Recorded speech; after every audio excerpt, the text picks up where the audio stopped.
नित्यानंद। हरे कृष्ण हरे राम श्री राधे श्री कृष्ण चैतन्य प्रभु नित्यानंद। हरे कृष्ण हरे राम श्री राधे गोविंद। श्री कृष्ण चैतन्य प्रभु नित्यानंद। हरे कृष्ण हरे राम श्री राधे गोविंद। हरे कृष्ण कृष्ण कृष्ण हरे हरे हरे राम राम राम हरे हरे। हरे कृष्ण कृष्ण हरे हरे हरे राम राम राम हरे हरे कृष्ण कृष्ण कृष्ण हरे हरे हरे राम राम राम हरे हरे हरे कृष्ण कृष्ण कृष्ण हरे हरे हरे राम राम हरे हरे कृष्ण कृष्ण कृष्ण हरे हरे राम राम हरे हरे हरे कृष्ण कृष्ण हरे हरे राम राम। बोलिए श्रीमद् भागवत भगवान की, श्रीमद् व्यास जी महाराज की, श्री सुखदेव गोस्वामी जी महाराज की, श्री परीक्षित महाराज की, श्री राधा नयनानंद जी की जय जय। श्री राधेश निताई गौर हरि। श्री कृष्ण द्वैपायन महामुनि व्यास प्रणीत निखिल पुराण मुक्तमणि निगम कल्पतरु का सुभक्त फल शास्त्र शिरोमणि श्रीमद् भागवत महापुराण का दशम स्कंध स्थित आनंद कंद भगवान श्री नंदनंदन की अति मधुर बाल लीलाओं का यहाँ आस्वादन चल रहा है। आज द्वितीय दिवस है। परमहंस शिरोमणि श्रीमद् सुखदेव जी महाराज राजर्षिवर महाभागवत श्री परीक्षित जी को श्री कृष्ण लीलामृत पान करा रहे हैं। आज आस्वादन से पूर्व यहाँ उपस्थित श्री कृष्ण कथा रस रसिक सभी परम वंदनीय संत चरण भक्त वृंद एवं भक्तिमती माताओं सभी किसी चरणों में दास का कोटि वंदन धन्यवाद प्रणाम।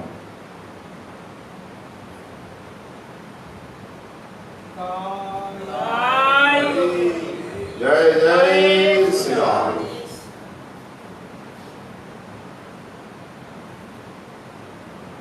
तो कल यहाँ तक कथा हुई थी कि वसुदेव जी वचन देकर देवकी को घर ले गए। अब पहली संतान हुई। यथा काल उपावृत्ते देवकी सर्वदेवता पुत्रान् प्रसूस्वे चाष्टौ कन्यां चैवानुपत्सरम्। श्री सुखदेव ने कहा, राजन, अथ काल उपावृत्ते देवकी सर्वदेवता, देवकी देवी बड़ी सती साध्वी थे। समस्त देवता उनके शरीर में निवास करते थे, इसलिए देवकी सर्व देवता कहा है। सभी देवताओं का निवास देवकी के शरीर में। तो समय आने पर देवकी जी ने संतान प्रसव किया। देवकी जी के गर्भ से प्रतिवर्ष एक एक करके 8 पुत्र तथा एक कन्या उत्पन्न हुई, सुभद्रा कन्या। तो पहला जो पुत्र था, उस पहले पुत्र का नाम कीर्तिमान। वसुदेव जी उसे लेकर कंस के पास आए और कंस को दे दिया वचन के अनुसार। तो कीर्तिमंतम प्रथमजम कंसाय आनपदंधि अर्पयामास क्षीण स्वअंता अतिविबला। क्योंकि वसुदेव जी सत्य की प्रतिमूर्ति थे, इसलिए उन्होंने वचन दिया तो निभाया। यद्यपि ऐसा करते समय, यानी पुत्र देते समय अत्यंत उन्हें कष्ट हुआ, परंतु उससे भी बड़ा कष्ट उन्हें उस बात का था, कालिजम कदर्यानाम दुस्तजम किम धृतात्मनाम। देखो राजन, ज्ञानियों को किसी बात की अपेक्षा नहीं होती और सत्यवादी पुरुष बड़े से बड़ा कष्ट को सह लेते हैं, और नीच पुरुष बुरे से बुरा काम करने में संकोच नहीं करता। और जो जितेंद्रिय हैं, जिन्होंने भगवान को हृदय में धारण कर रखा है, ऐसे महापुरुष तो सब कुछ त्याग सकते हैं। उन्हीं महापुरुषों में वसुदेव जी महाराज अपना पुत्र तक को त्याग किया। कोई पिता ऐसा कर सकता है, अपने पुत्र को मृत्यु के मुख में धकेल सकता है जानबूझकर? वसुदेव जी ही थे। इसलिए कहा किम दुष्टम साधु, साधु के लिए कौन सा दुष्ट है, और वे क्या नहीं त्याग सकते, पर दुष्ट क्या नहीं कर सकता। अपने भांजे को मारने के लिए तैयार कंस, पर पहली बार नहीं मारा। छोटा सा बालक देखकर उसे दया आई, तो कहा वसुदेव जी आप इस नन्हे से सुकुमार बालक को ले जाइए, इससे मुझे कोई भय नहीं है, क्या मुझे मारेगा। क्योंकि आकाशवाणी ने तो ऐसा कहा था कि देवकी के 8वें गर्भ से उत्पन्न संतान के द्वारा मेरी मृत्यु होगी, इसलिए इससे क्या भय, मेरा भांजा है, नहीं अपने जाए। तो वसुदेव जी ने कहा ठीक है, तो बालक को लेकर लौट आए। परंतु उन्हें मालूम था कि कंस बड़ा दुष्ट है, उसके मन का कोई भरोसा नहीं है, तो उसका मन उसके हाथ में है ही नहीं, वो किसी भी क्षण बदल सकता है। दुष्ट अभी कुछ कहता है, थोड़ी देर बाद कुछ कहेगा, वो हर क्षण बदल जाता है। इसलिए उन्होंने कंस की बात पर विश्वास नहीं किया। ले तो आएगा, विश्वास नहीं था। फिर हुआ ही ऐसा, नारद जी ने जब देखा कंस में दया आ गई, तो पाप का घड़ा भरेगा नहीं जल्दी। बच्चों को मारेगा तभी तो पाप का घड़ा भरेगा। अगर पाप का घड़ा नहीं भरेगा तो भगवान आएंगे नहीं, भगवान को आने में विलंब होगा। इसलिए नारद जी आकर समझाए। नारद जी तो सभी के पास जाते थे, उनके लिए कोई रोक टोक नहीं था। वैकुंठो 14 भुवन में कहीं भी यमराज के पास तक सभी जगह जाते, वे लोग को, और देवता ही नहीं असुर भी मानते थे। तो कंस भी मानता, गुरु मानता। नारद जी आए, बोले कंस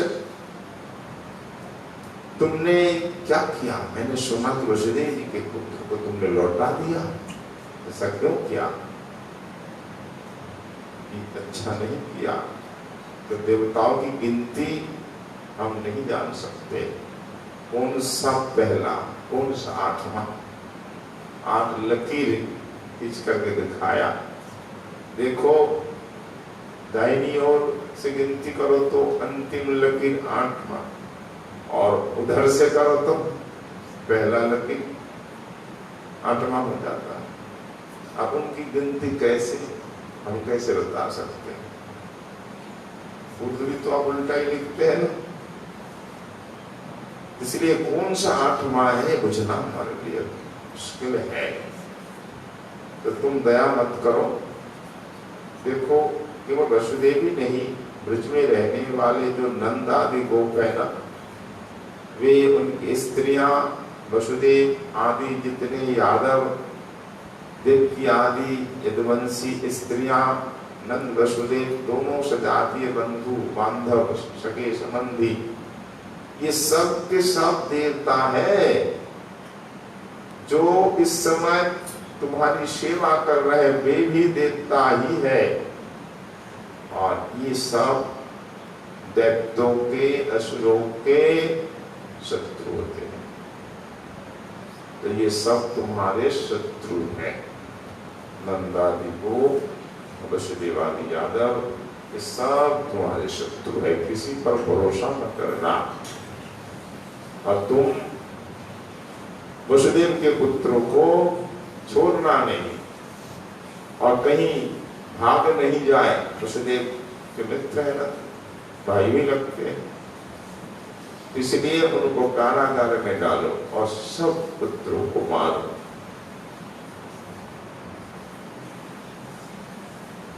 तो कंस को नारद जी ने संक्षेप में बताया, विस्तार में तो टीका में है, तो इतना ही बताया कि ये सबके सब देवता है, और दैत्यों के कारण पृथ्वी का भार बढ़ गया है, इसलिए देवताओं की ओर से अब उनके वध की तैयारी की जा रही है। इतना इशारा दिया। अच्छा, हमारे वध की तैयारी देवताओं की ओर से हो रही है। ये वसुदेव आदि सब देवता, नंद आदि देवता तो हमारे शत्रु हैं, इन पर दया नहीं करनी चाहिए। तो कंस ने निश्चय किया ये सब यदुवंशी देवता है, देवकी के गर्भ से विष्णु भगवान ही मुझे मारने के लिए पैदा होंगे। आकाशवाणी ने सही कहा है, इसलिए देवकी वसुदेव को अब छोड़ना नहीं चाहिए, कारागार में डाल देना चाहिए, पता नहीं कहीं भाग जाए। तो देवकी वसुदेव को कंस ने हथकड़ी बेड़ी से जकड़ कर कैद में डाल दिया, और उन दोनों के जो जो पुत्र होते गए कंस ने उन्हें मारता गया। तो हर बार कंस को यह शंका बनी रहती थी कहीं विष्णु ही उस बालक के रूप में आ नहीं गया, इसलिए हर बालक को मारता था। तो 6 पुत्रों की हत्या कर चुका है, और 7 में गर्भ में भगवान शंकर आने वाले हैं। सप्तमो वैष्णवं धाम यमनन्तं प्रचक्षते, गर्भो बभूव देवक्यां हर्ष शोक विवर्धन। सुखदेव जी बोल रहे हैं, राजन हे परीक्षित, आप देवकी जी के 7वें गर्भ में भगवान के अंश स्वरूप जो शेष जी जिन्हें अनंत भी कहते हैं, वे पधारे। तो शेष भगवान देवकी जी के गर्भ में पधारे। आनंद स्वरूप शंकरशन जी के गर्भ में आने के कारण देवकी को स्वाभाविक ही हर्ष हुआ। इस आत्मा में परम वैष्णव धाम कहा गया है बलराम जी को, नित्यानंद प्रभु को वैष्णवम धाम। तो देवकी जी को हर्ष हुआ है, पर कंस इसे शायद मान डाले, इसलिए भय भी है। हर्ष शोक विवर्धन, हर्ष भी शोक भी, भय भी। भय है तो शोक, भाई मैं इस बालक की रक्षा कैसे करूंगी। उधर विश्वात्मा भगवान विचार कर रहे हैं कि मेरी वाली भाता तो गए, अब उनको वहां से गोकुल पहुंचाना होगा। तब योगमाया को आदेश दिया। छठे श्लोक में बताया गया, तब उन्होंने अपनी योगमाया को आदेश दिया क्या कि गच्छ देवी व्रजं भद्रे गोप गोभीरलंकृतम रोहिणी वसुदेवस्य भार्यास्ते नंद गोकुले अन्याश्च कंस संविघ्ना विबलेषु वसन्ति। देखो देवी कल्याणी, तुम ब्रज में जाओ, वह प्रदेश ग्वाल और गौओं से सुशोभित है, इसके नाम ब्रज है। जहाँ गो माता और ग्वाल है, उस देश का नाम ब्रज होता है। तो वहां नंद बाबा की जो गोकुल है, उस गोकुल में वसुदेव की पत्नी रोहिणी निवास करती। वसुदेव जी की और भी पत्नियां हैं, कंस के डर से गुप्त स्थानों पर रह रही हैं, जगह जगह। साथ में केवल देवकी रहती थी। इस समय मेरा वह अंश, जिसे शेष कहते हैं, अनंत भगवान शंकरशन कहते हैं, देवकी के उदर में गर्भ रूप में स्थित है। ये योगमाएं, तुम उसे वहां से निकाल करके रोहिणी के उदर में रख दो।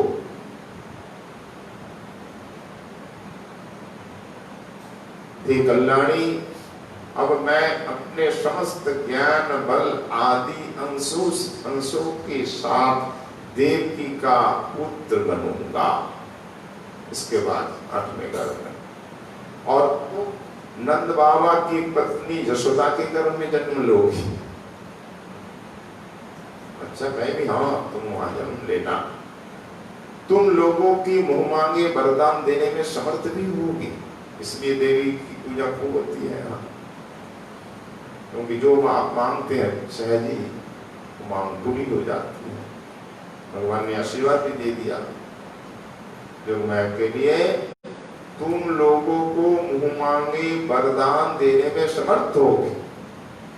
मनुष्य तुम्हें अपनी समस्त अभिलाषाओं को पूर्ण करने वाली जान करके धूप दीप नैवेद्य आदि से तुम्हारी पूजा करेंगे। क्योंकि पूजा में सहसा ही सहज ही जो है मनोकामना पूरी होती है। और पृथ्वी के लोग तुम्हारे लिए बहुत से स्थान बनाएंगे, अनेक नामों से तुम्हारी पूजा करेंगे। कितने नाम तुम्हारे होंगे? दुर्गा, भद्रकाली, विजया, वैष्णवी, कुमुदा, चंडिका, कृष्णा, माधवी, कन्या, माया, नारायणी, ईशानी, शारदा, अंबिका आदि आदि नामों से तुम्हें पुकारेंगे, तो तुम्हारी खूब पूजा होगी। तो तुम शीघ्र जाओ और पहले शिष्य जी को रोहिणी के गर्भ में स्थापना कर दो। वीर गोमाया ही तो यशोदा जी के गर्भ में जन्म लिया, तो विंध्याचल में विंध्यवासिनी के रूप में मुख्य रूप से, और भी जगह जगह नाना रूप में विराजमान है। भगवान की बहन हुई। गर्भ संकर्षणार्थं वै प्राहु संकर्षणं भुवि रामेति लोक रमणात् बलं बलवत् उच्चयात्। देवकी के गर्भ से खींचे जाने के कारण शेष जी को लोग संसार में संकर्षण कहेंगे, लोक रंजन करने के कारण राम कहेंगे, और बलवानों में श्रेष्ठ होने के कारण बलभद्र ही कहेंगे। बलभद्र भगवान की, दाऊ जी महाराज की, जो बलदेव बलभद्र राम बलराम संकर्षण आदि के नाम होंगे। और ब्रज में तो दाऊ जी अधिक प्रसिद्ध है, दाऊ भैया, बलदाऊ या दाऊ भैया। तो जब भगवान ने इस प्रकार आदेश दिया, तब योग माया ने जो आज्ञा ऐसा कहकर भगवान की बात को शिरोधार्य की और भगवान की परिक्रमा करके वे पृथ्वी लोक चली आई। तथा भगवान ने जैसा कहा वैसा ही किया। जब योग माया ने देवी के कहकर ले जाकर रोहिणी के उदर में रख दिया, तब पूर्वासी बड़े दुखी हुए और देवी की दुखी हुई, हाय मेरा गर्भ नष्ट हो गया।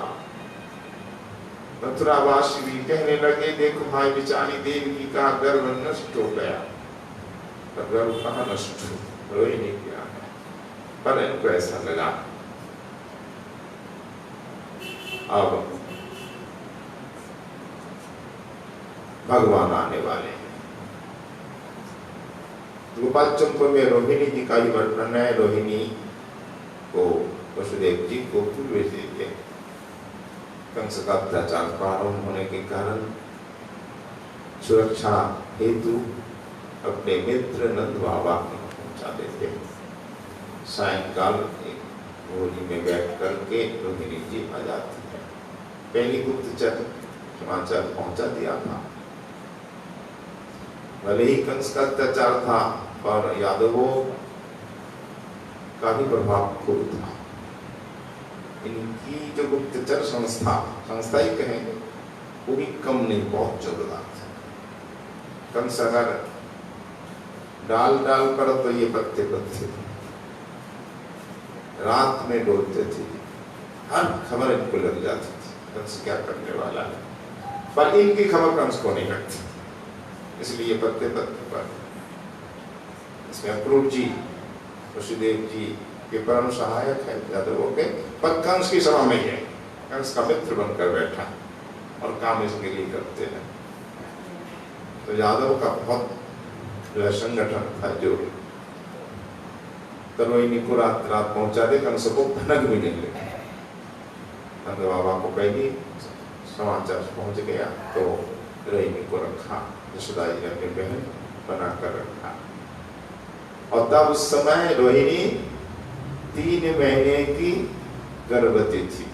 ये तो लोग कहते ना गर्भवती नहीं कैसे संतान हुई, तरह तरह की बात लोग करते, इसलिए 3 महीने की गर्भवती थी।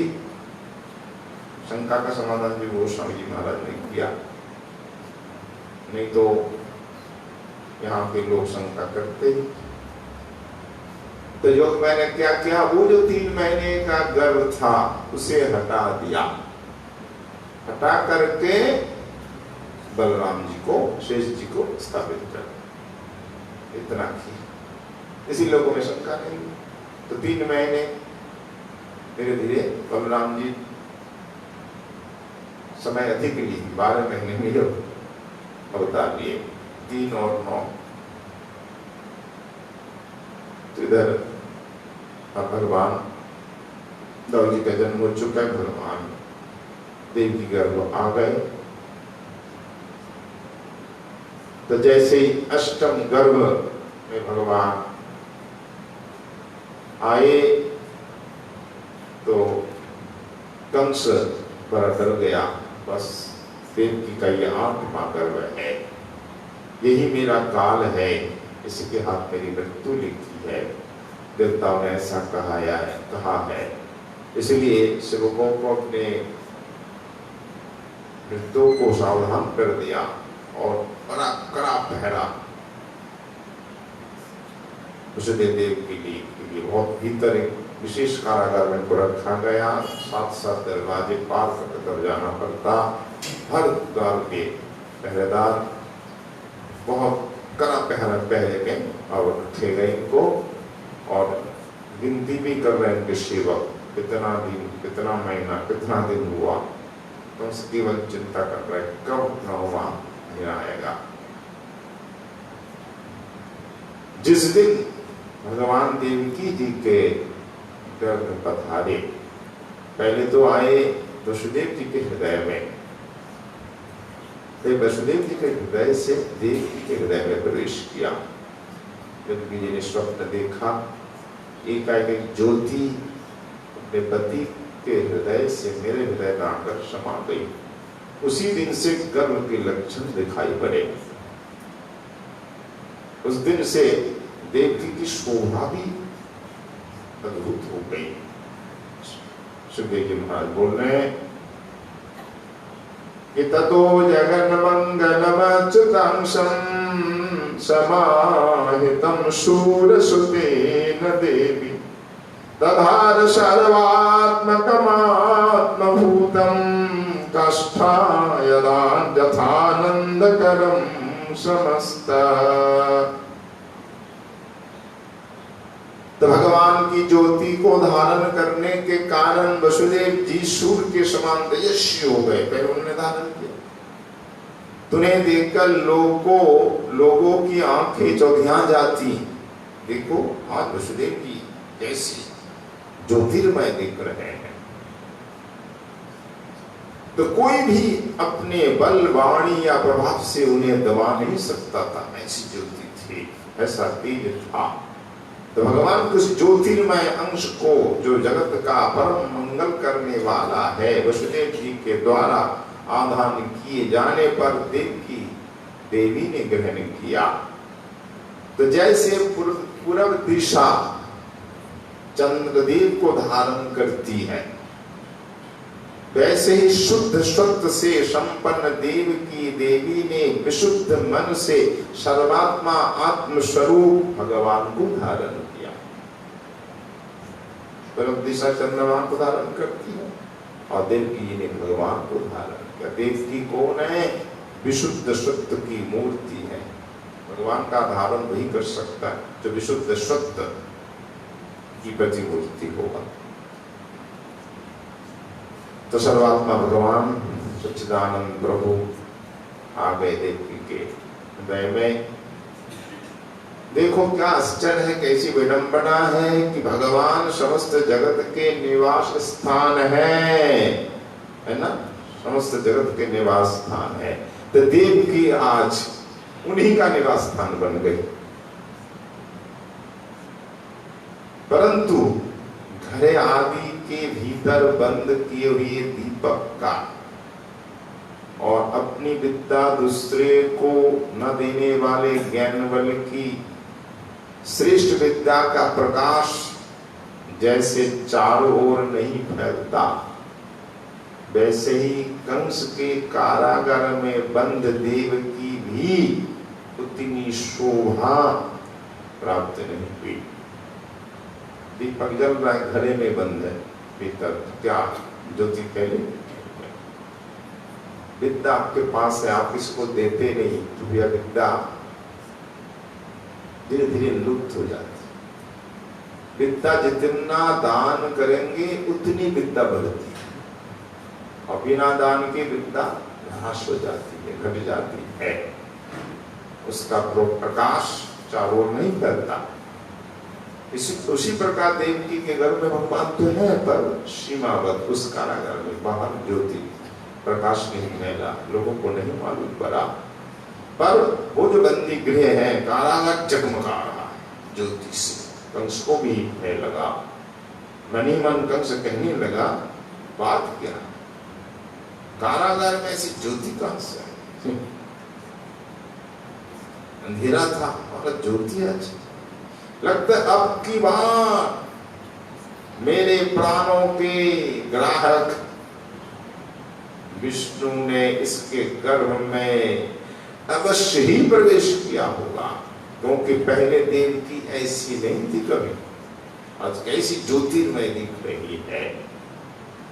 अब तो इस विषय में शीघ्र से शीघ्र मुझे कुछ करना चाहिए। अब ऐसा तो ना कर देवकी को ही मार दूं, कभी ऐसा विचार है कुछ नहीं, देवकी को मारना ठीक नहीं होगा। पहले विचार आया जब देवकी में विष्णु ने प्रवेश किया तो देवकी को ही मार दो। मुझे तो पूरा भरोसा है कि देवकी की शोभा बढ़ गई, विलक्षण शोभा ज्योतिर्मय हो गई, तो विष्णु अवश्य प्रवेश किए, तो देवकी को ही मार दिया जाए।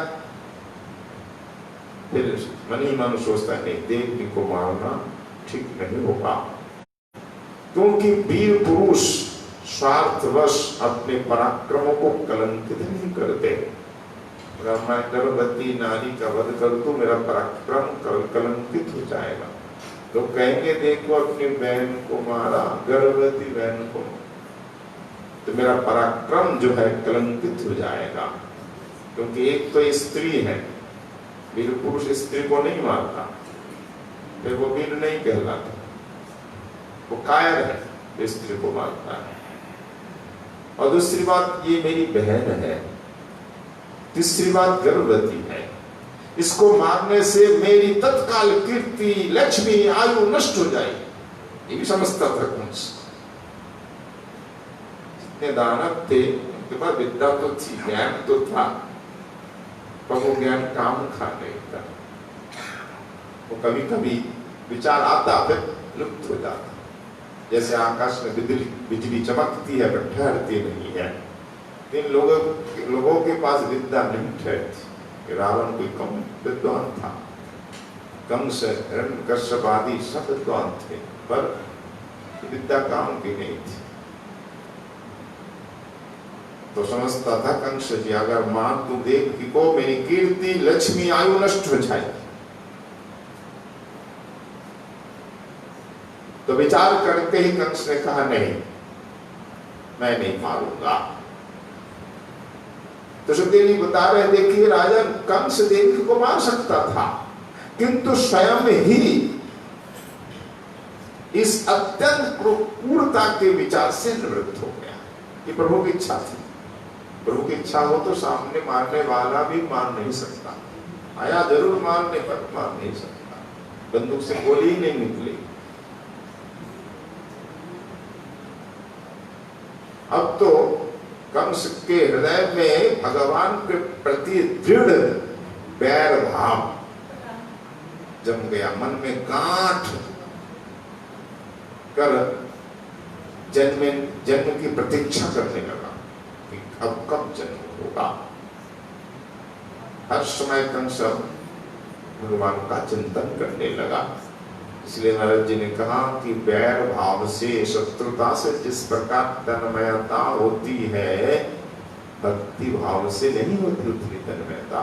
अब देखो तन्मयता देखो कंस की, उठते बैठते खाते पीते सोते जगते चलते फिरते सब सर्वदा ही कृष्ण का चिंतन करने लगा।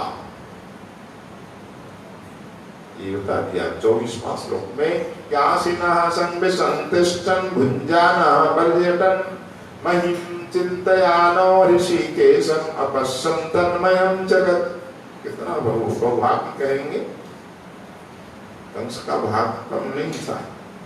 देखो आज उठते बैठते खाते पीते सोते जगते चलते फिरते सदा ही श्री कृष्ण का चिंतन चल रहा है।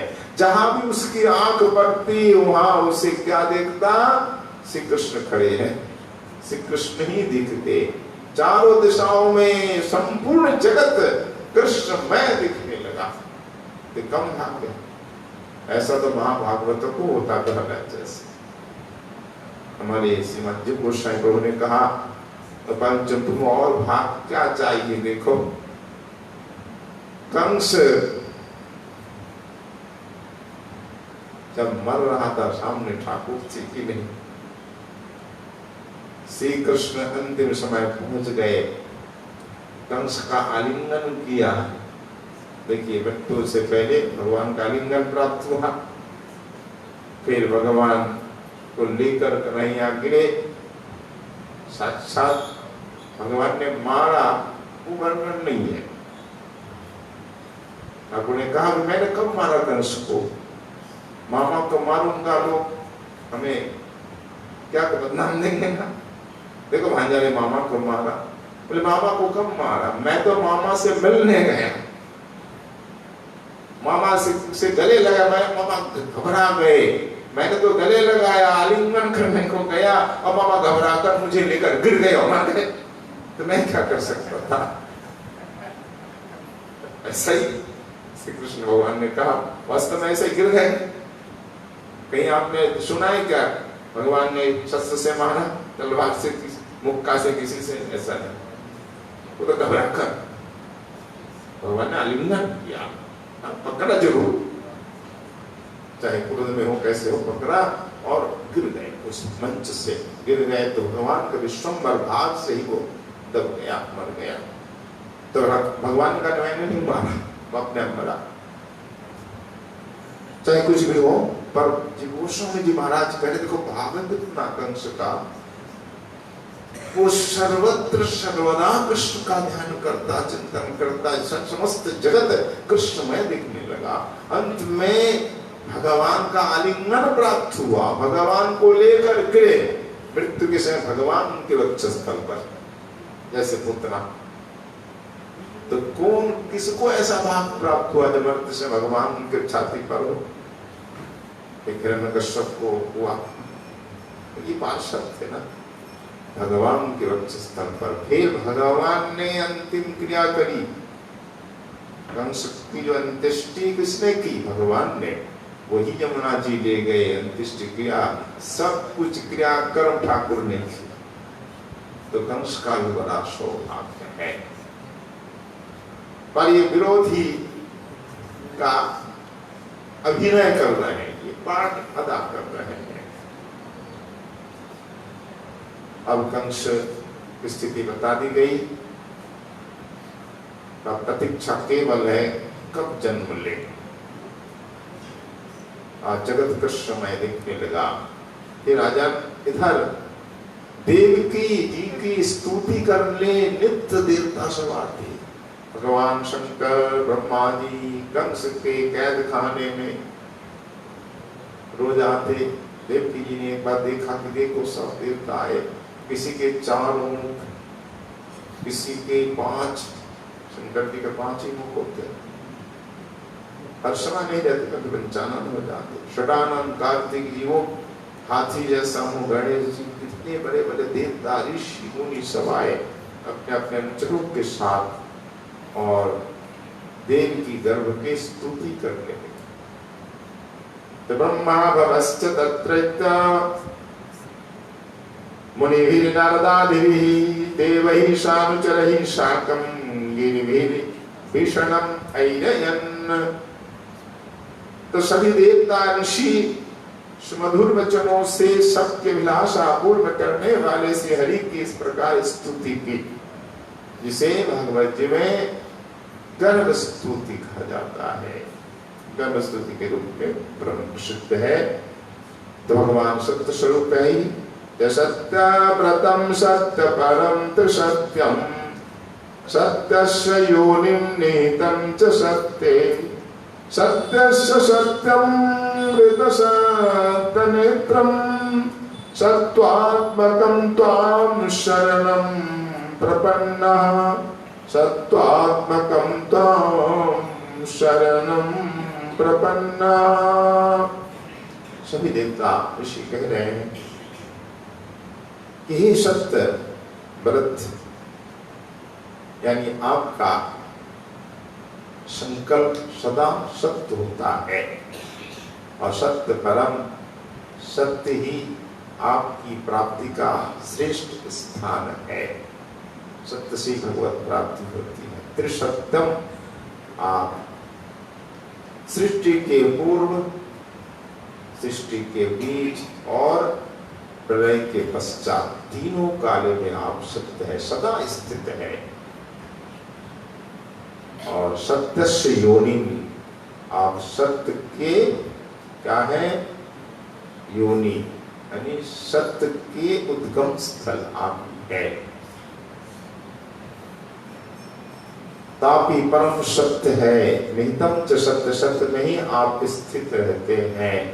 सत्य से सत्यम ऋत सत्य नेत्रम, सत्य के सत्य आप ही है, आप ही अंतर्जामी है सबके। ये जो परिदृश्यमान जगत है, जगत के परमार्थ स्वरूप आप ही है। आप ही मधुर वाणी है, ऋत सत्य नेत्रम, आप ही मधुर वाणी है, संदर्शक के आप प्रवर्तक है, संदर्शन के आप प्रवर्तक है। तो भगवान आप तो बस सत्य स्वरूप ही है, हम आपकी शरण में आए हैं। इस प्रकार देवताओं ने स्तुति, बोलो श्री कृष्ण भगवान की जय। तो पृथ्वी जल तेज वायु आकाश, इन पांचों जो दृश्यमान वस्तु है, इन सत्यों के आप ही तो कारण है, जगत के आप ही कारण है, आप ही अंतर्जामी रूप में विराजमान है, सभी के अंतर्जामी। आप ही परम सत्य है, सत्य स्वरूप है, सत्य आपको पाने का उपाय है, भगवत प्राप्ति का उपाय सत्य ही है। इस प्रकार सत्य स्वरूप भगवान की स्तुति करके भागवत का जो पहला श्लोक है उसकी स्थापना हुई। सत्यम परम धीमहि, रसदेव जी ने ये मंगलाचरण किया। और मैं सत्य स्वरूप का ध्यान करता हूँ। बहुवचन में हम सत्य स्वरूप का ध्यान करते हैं, पर नाम नहीं दिया। कौन है सत्य स्वरूप?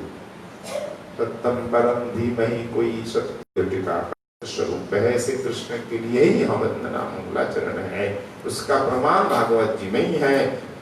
सत्यव्रतम सत्य परम सत्यम, श्लोक में सत्य स्वरूप श्री कृष्ण है। इस प्रकार गर्भ स्तुति बनी है। गर्भ स्तुति का संपूर्ण आस्वादन किया जाए तो 7 दिन केवल स्तुति के लिए चाहिए।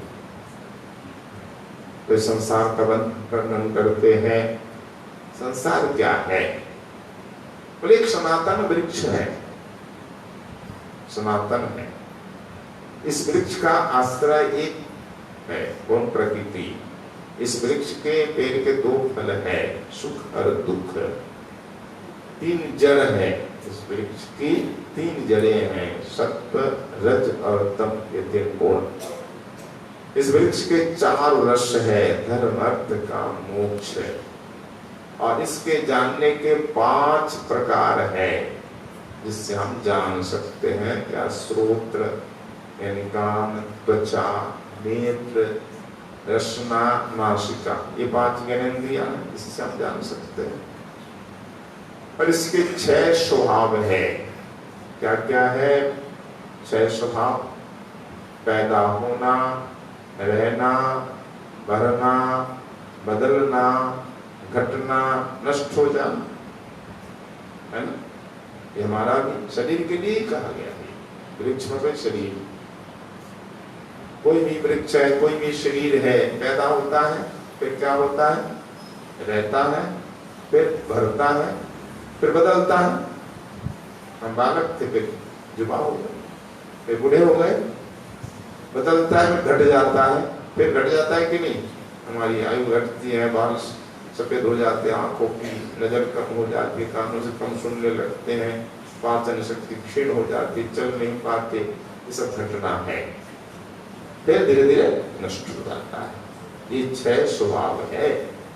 इस वृक्ष की छाल जो है वो 7 धातु ही इसकी छाल है। हमारे जो 7 धातु है ना, रस, रुधिर, मांस, मेद, अस्थि, मज्जा, शुक्र, ये 7 धातु है हमारे शरीर में। यही छाल है, त्वचा। इस वृक्ष की 8 शाखाएं हैं। 5 महाभूत: पृथ्वी, जल, अग्नि, वायु, आकाश। 5 महाभूत, मन, बुद्धि, अहंकार, 8 है शाखाएं डाल। और इसके मुख आदि 9 दरवाजे हैं, है ना हमारे 9 दरवाजे, 2 नेत्र, नाक के 2 छेद, 2 कान, मुख 7, ऊपर नीचे 2 मलमूत्र द्वार, तो 9 दरवाजे। तो वृक्ष के 9 दार खोरर होता है, कोटर, और 10 प्राण ही वृक्ष के 10 पत्ते हैं। संसार के वृक्ष के हमारे 10 प्राण हैं, 5 प्राण तो सिद्ध है, कुल 10 प्राण क्या होते हैं? प्राण, अपान, व्यान, उदान, समान, नाक, ऊर्म, विकल, देवव्रत और धनंजय, ये 10 प्राण होते हैं। ये है संसार रूपी वृक्ष। ये शरीर ही संसार है, शरीर में आसक्त वही संसारी, शरीर ही घर है, शरीर में रहने वाला ही गृहस्थी है। हम भले ही सन्यासी हो गए हैं, अगर शरीर में हमारी आसक्ति तो हम गृहस्थी है, शरीर में आसक्ति हम संसारी ही है। संसारी घर है, संसारी शरीर है। और इस संसार रूपी वृक्ष में 2 पक्षी रहते, अंत में कहा 2 पक्षी, वो क्या है? द्वार, सुपर्णा, सजुजान, सखाया, उपनिषद में, भागवत में सब जगह वर्णन है। वो 2 कौन है? एक जीवात्मा, एक परमात्मा, एक जीव और ईश्वर, दोनों रहते हैं। जीवात्मा भी है, परमात्मा, पर परमात्मा फल नहीं खाते, जीवात्मा खाता है, इसमें दुख पाता है। एक खाता है, सुख दुख खाओगे, सुख दुख पाओगे ही पाओगे। कोई मीठा है, कोई खट्टा है, कोई तीखा है, कष्ट होगा ना, कोई कड़वा है, हर तो समान नहीं होता। जो खाता है सुख दुख दोनों पाता है, जो नहीं खाता कुछ नहीं पाता। पर जीवात्मा खाता है, सुख दुख पाता है, शांति उसको नहीं मिलती। परमात्मा नहीं खाता, फिर भी तो देखिए मान है, सुख दुख से बड़े। तो पर ये दोनों आपस में सखा भी है, सखा तो है ही हमारे ठाकुर। इस संसार वृक्ष का सुंदर वर्णन किया देवताओं ने और कहा, हे गोविंद, इस संसार रूपी वृक्ष का आश्रय तो आप ही हो, उत्पत्ति के आधार तो आप ही हो। आपके कितने अवतार हुए हम लोगों ने दर्शन किए, मत्स्य बड़ा आदि आदि। अब आप श्री कृष्ण के रूप में आए, वासुदेव के रूप में आए हैं।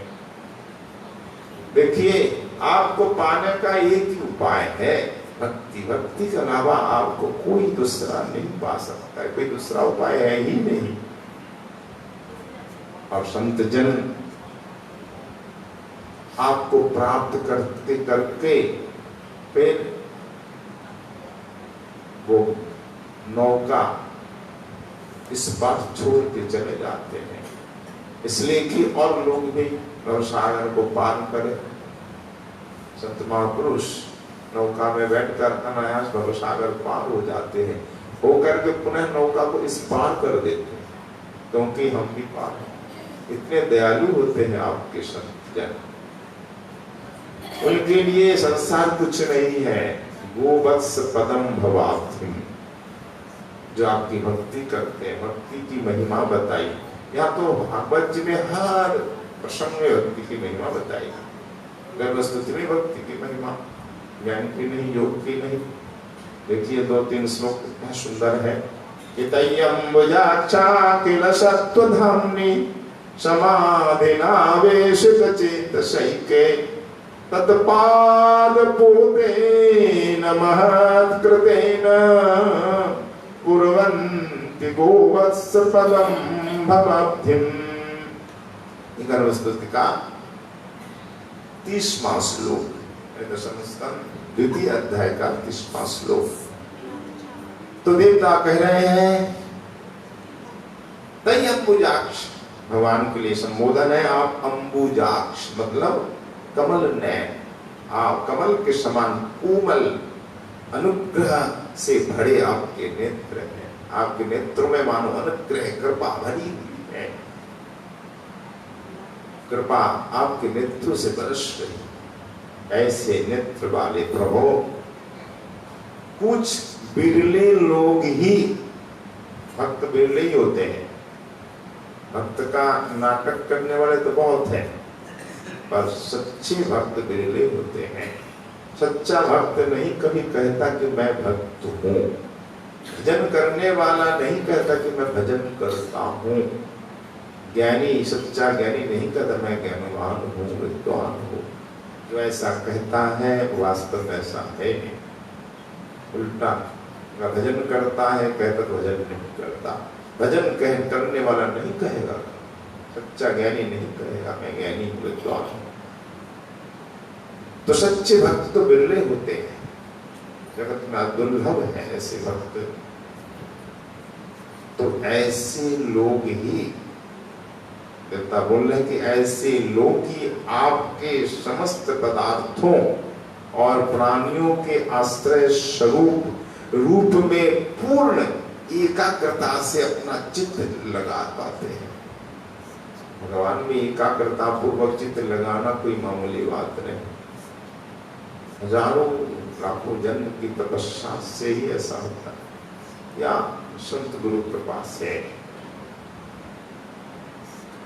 एकाग्रता से आप अपना चित्त आप में लगा देते हैं, आपके चरण कमल रूपी नौका का आश्रय कर लेते हैं। क्योंकि भवसागर पार करने के लिए भगवान का चरण कमल ही एकमात्र नौका है। कहीं भी नदी पार करेंगे नौका चाहिए, समुद्र पार करेंगे जहाज चाहिए। तो भवसागर, भक्त तो नदी नहीं सागर है, नदी भी कहीं कहीं कहीं कहा गया है, पर अधिक जगह सागर ही कहा गया है। भवसागर पार करने के लिए चरण कमल जहाज है, पोत मतलब जहाज। तो जहाज का आश्रय किए बिना सागर कैसे पार करेंगे? तो भवसागर पार करने के लिए जहाज क्या है? भगवान का चरण कमल।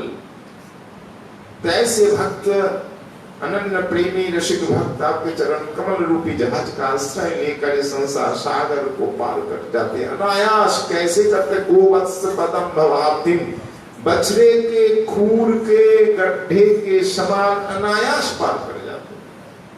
बछड़े का गड्ढा कितना होता है? खून का नेक बहुत छोटा, उसमें कितना जल जमेगा। वर्षा हुई है कच्ची सड़क में, आप देखिए जहाँ बछड़े घूमते हैं तो गड्ढा हो जाता है, उन गड्ढों में कितना पानी होता है। चलने वाला अनायास पार कर जाता, उनको पता भी नहीं चलता हम कितने गड्ढे पार कर गए। तो ऐसे भक्त के लिए संसार सागर एक गड्ढा जैसा बछड़े के खूर का, वो अनायास सागर पार कर जाते हैं। उस पार जाकर के मैं कब आ गया, मुझे पता ही नहीं चला कब सागर पार हो गया। क्योंकि हरिनाम कीर्तन में, श्रवण कीर्तन स्मरण में ऐसे तल्लीन रहते हैं, हमको पता ही नहीं चलता संसार है क्या। फिर देखिए ये संत इतने दयालु होते हैं, स्वयं पार होकर फिर पुनः नौका को इस पार कर देते हैं। क्या स्वयं समुत्तीर्य सुदुस्तरं दुमन् भवार्णवं भीम मदा प्रशोरिता भवत पदाम्भोरुहा नावमत्रते निधाय याता सदनुग्रहो भवान। स्वयं समुत्तीर्य, स्वयं पार कर जाते हैं भवसागर। पार उतर करके कैसा भवसागर? सुदुस्तर, पर इनके लिए सुदस्तर नहीं है। हे दुमन, नहीं परम प्रकाश स्वरूप हे भगवान, ये भयंकर भीम सुदुस्तर जो भवसागर है अनायास पार हो जाते हैं। और पार उतर करके फिर क्या करते हैं? भवत पदाम्बोरु नावा नावमत्रते, आपका चरण कमल रूपी नाव को इस पार रख जाते हैं, भेज देते हैं चरण कमल रूपी नाव को। अच्छा, किस लिए? न निधाय याता, और लोग जाए इस पर सवार होकर, इसलिए नाव को न छोड़ जाते। वो क्या है? भगवान के चरण कमल रूपी नाव। क्या नौका? क्या ये जो संप्रदाय परंपरा छोड़ जाते हैं, यही है। ये आपका क्या अनुग्रह, कैसी आपकी अनुकंपा है, कि आपकी परम कृपा है कि आपके संत, आपके भक्त स्वयं पार करके जहाज छोड़ जाते हैं। ये सब पार करे। वो जहाज दोनों का ही संप्रदाय, जैसे जगत गुरु मध्वाचार्य, रामानुजाचार्य आदि आदि आचार्य हुए और अपनी एक संप्रदाय परंपरा छोड़ के गए, वही जहाज। हमारे महाप्रभु षड गोस्वामी छोड़ गए ना, विशाल एक जहाज छोड़ गए गौड़ीय संप्रदाय के नाम से। हम इस जहाज में सवार हो जाए, अनायास चले जाएंगे ना। हमारे गोस्वामी जन कृपा करेंगे, हम पार उतर जाए। पर अभिमान भी होना चाहिए। जय जय श्री राम, जय वो राधा नयनानंद जी महाराज की दो आरती की जय। तो हमारे रूप सनातन जीव गोस्वामी आदि गोस्वामी जन, कृष्णदास कविराज जी महाराज, नरोत्तम श्रीवास आनंद प्रभु आदि आदि आचार्यों ने स्वयं तो पार कर ही गए और हमारे लिए नाम छोड़ गए, अपनी परंपरा छोड़ गए, उनका उपदेश आदेश निर्देश और उनकी जो ग्रंथ है, रचना है, यही हमारे लिए नाम है। उनका अध्ययन मनन श्रवण कर उनके आदर्श पर चले, हम भी अनायास सागर पार कर सकते हैं। हमारे लिए उनकी बड़ी दया है, इसलिए छोड़ जाते हैं परंपरा को, भजन को, आदेश उपदेश को, ग्रंथों को। और देखिए भक्त तो अनायास पार कर जाते हैं, पर जो भक्त नहीं है, अभिमानी घमंडी, मैं बड़ा ज्ञानी हूँ, योगी हूँ, मैं सब जानता, पर ये भवसागर पार नहीं कर सकते। इसी का उल्टा भी कहा कि यन्ने अरविंदाक्ष विमुक्तमानिन तय्यस्तभावात् अविशुद्ध विद्धयः आरुह्य कृच्छ्रेण परं पदं ततः पतं तदोनात्तयुष्मदंग्रयः। हे अरविंद लोचन जी, अन्य भक्तों के अलावा जो ज्ञानी विमुक्त माने, अपने को मुक्त मानते हैं मानी, पर ये भवसागर पार नहीं जा सकते, क्योंकि तय्यस्त भावात्, आप में भाव नहीं, भक्ति नहीं। भगवान में भक्ति तो बुद्धि अशुद्ध है। जब तक भक्ति नहीं होगी भगवान के चरणों में, तब तक बुद्धि मति अशुद्ध ही रहे। कमल नयन, जो लोग आपके चरण कमलों की शरण नहीं लेते तथा आपके प्रति भक्ति भाव से रहित होने के कारण जिनकी बुद्धि भी शुद्ध नहीं है, अशुद्धि है, वे अपने को झूठ मूठ के मुक्त मानते हैं। मैं मुक्त सिद्ध हूं, वास्तव में ये बात ही है। वे यदि बड़ी तपस्या साधना का कष्ट उठाकर किसी प्रकार ऊंचे से ऊंचे पद पर पहुंच जाए, तो भी वहां से नीचे धराम गिर जाते हैं, जा नहीं पाते। इसका सीधा साधा अर्थ है, भक्ति मार्ग को छोड़कर जो ज्ञान योग आदि मार्ग को अपनाते हैं और अपने पुरुषार्थ से खूब यज्ञ हवन कठोर साधना तपस्या आदि करते हैं, बोले कितना कर लो कुछ नहीं होने वाला। भक्ति इसके विपरीत, चाहे हजारों वर्ष माथा नीचे पैर ऊपर करके तपस्या करो, भगवान नहीं मिलने वाले, बोले ये प्राप्त नहीं करते। भक्ति नहीं तो करके बहुत कष्ट से चले जाते हैं, भवसागर के किनारे तक पहुंच भी जाते हैं, पर किनारे जाकर फिर धर्म गिर जाते, पार नहीं जा पाते। क्यों नहीं जा पाते? क्योंकि आपके चरणों में भक्ति नहीं। भक्ति होती तो आपकी कृपा होती, कृपा डोर आप छोड़ते तो कृपा डोर को पकड़ करके न्यास चला जाता। भक्त कैसे जाता है? भगवान की कृपा डोर को पकड़ के। भक्ति होगी तभी तो कृपा होगी, इन पर कृपा नहीं होती भगवान। इस भगवत कृपा के बिना कोई माया को पार नहीं कर सकता। ये बिल्कुल सत्य है, परम सत्य है। दैवी ये गुणमयी मम माया दुरत्यया मामी ये प्रपद्यन्ते माया मेतं तरन्ति ते एता मायां के तरन्ति ते तरन्ति मामेव ये प्रपद्यन्ते। भगवान की ही जो शरण लेते हैं वे ही माया को पार कर सकते। ये शरण नहीं लेते, भक्ति नहीं करते, कैसे पार करेंगे? नहीं जा सकते। और हे माधव, पर आपके जो भक्त हैं वो तो अनायास पार करते, उनके मार्ग में कोई बाधा विघ्न नहीं होते, अगर होते भी है ये घबराते नहीं, सब विघ्नों के मस्तक पर पांव रख के चले जाते। जैसे ध्रुव जी ने मृत्यु के माथे पर चल रख कर गए ना, बहुत सुंदर गर्भवती के एक श्लोक क्या दिव्य है, भक्ति की बड़ी महिमा बताएगी। जैसे ब्रह्म स्तुति में तथा न ते माधव तावका क्वचित् पश्यन्ति मार्गा त्वयि बद्ध शौरिदा त्वयाभिगुप्ता विचरन्ति निर्भया विनायकानि कपमूर्धसु प्रभो। क्या सुंदर कहा।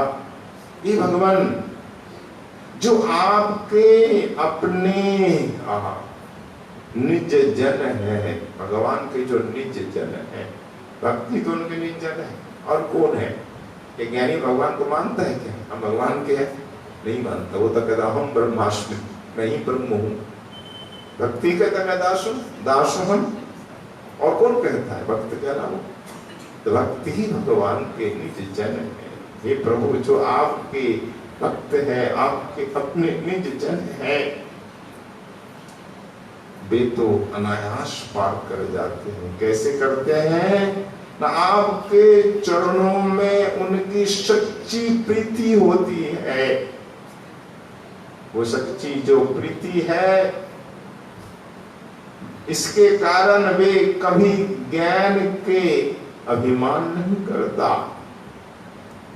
ज्ञान अभिमानियों की तरह अपने साधन मार्ग से कभी नहीं गिरते। अभिमान ही गिर जाता। जिसको अभिमान हो गया, मैंने बहुत साधना की है, मैंने बहुत शास्त्र पढ़े हैं, मुझ जैसा कोई विद्वान नहीं, मैंने बहुत वैराग नहीं। भले ही साधन मार्ग में अनेक विघ्न करने वाले आएंगे, भक्ति मार्ग में भी विघ्न करने वाले आते हैं खूब। देवता बहुत विघ्न करते हैं। क्यों देवता ऐसा करते हैं? देवताओं में भी ईर्षा होती है। क्यों? ये देखो, ये मनुष्य है, मनुष्य लोग के रहने वाले, भजन करके भगवान को प्राप्त कर हम नहीं कर पाते, हमसे ऊपर चले जाते हैं।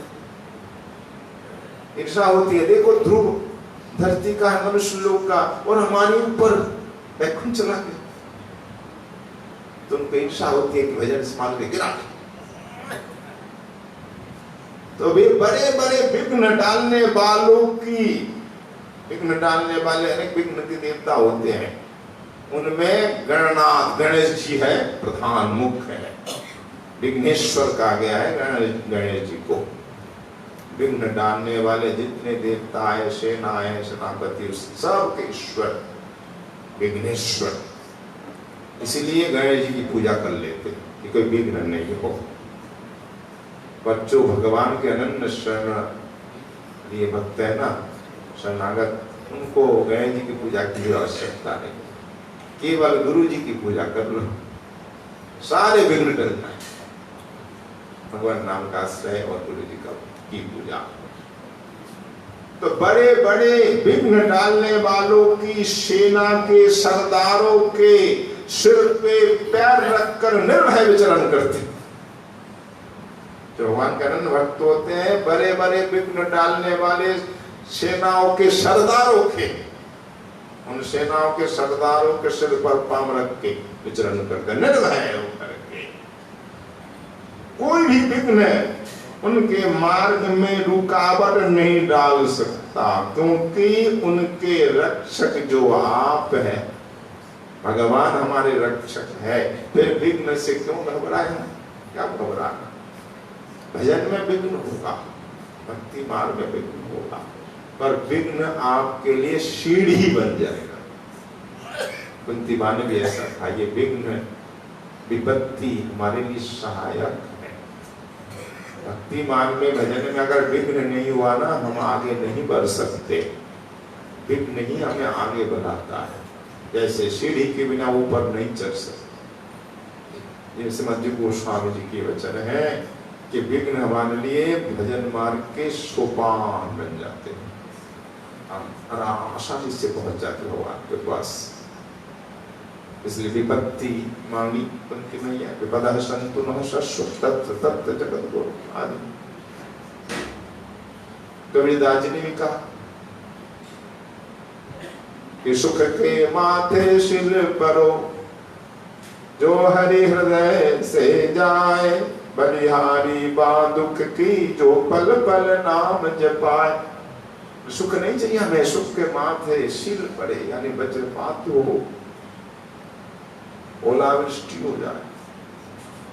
शिल का ओला ही अर्थ होता है, ओला पड़े या वज्रपात हो। हमें नहीं चाहिए सुख, बलिहारी बा दुख की। क्यों सुख नहीं चाहिए? सुख में हम हरि को भूल जाते हैं, जो हरि हृदय से जाए। ऐसा होता है जब सुख आता है, आनंद आता है, हम भजन भूल जाते हैं। और विपत्ति हमें चाहिए इसलिए कि बलिहारी बा दुख की बलिहारी जाता हूँ, इसलिए कि पल पल नाम जपाए। दुख विघ्न जितने होते हैं उतनी हमारी उत्कंठा बढ़ती है, चिंता बढ़ती है कि भजन में सहायक होते हैं। इसलिए भक्तों को ये विघ्न नहीं डाल सकते हैं, या ये सब विघ्न भक्त के मार्ग में रुकावट नहीं डाल सकते, क्योंकि भगवान जो हमारे रक्षक है। बोलो भक्त वत्सल भगवान की जय। तो भक्ति की महिमा, भक्तों की महिमा देवताओं ने खूब बताई। भगवान के अनेक अवतार आदि बता कर कहे, अब आप इस बार वासुदेव के रूप में आए हैं, आपकी अनेक लीलाएं होंगी, हम लोग दर्शन करेंगे, हमारा सौभाग्य है।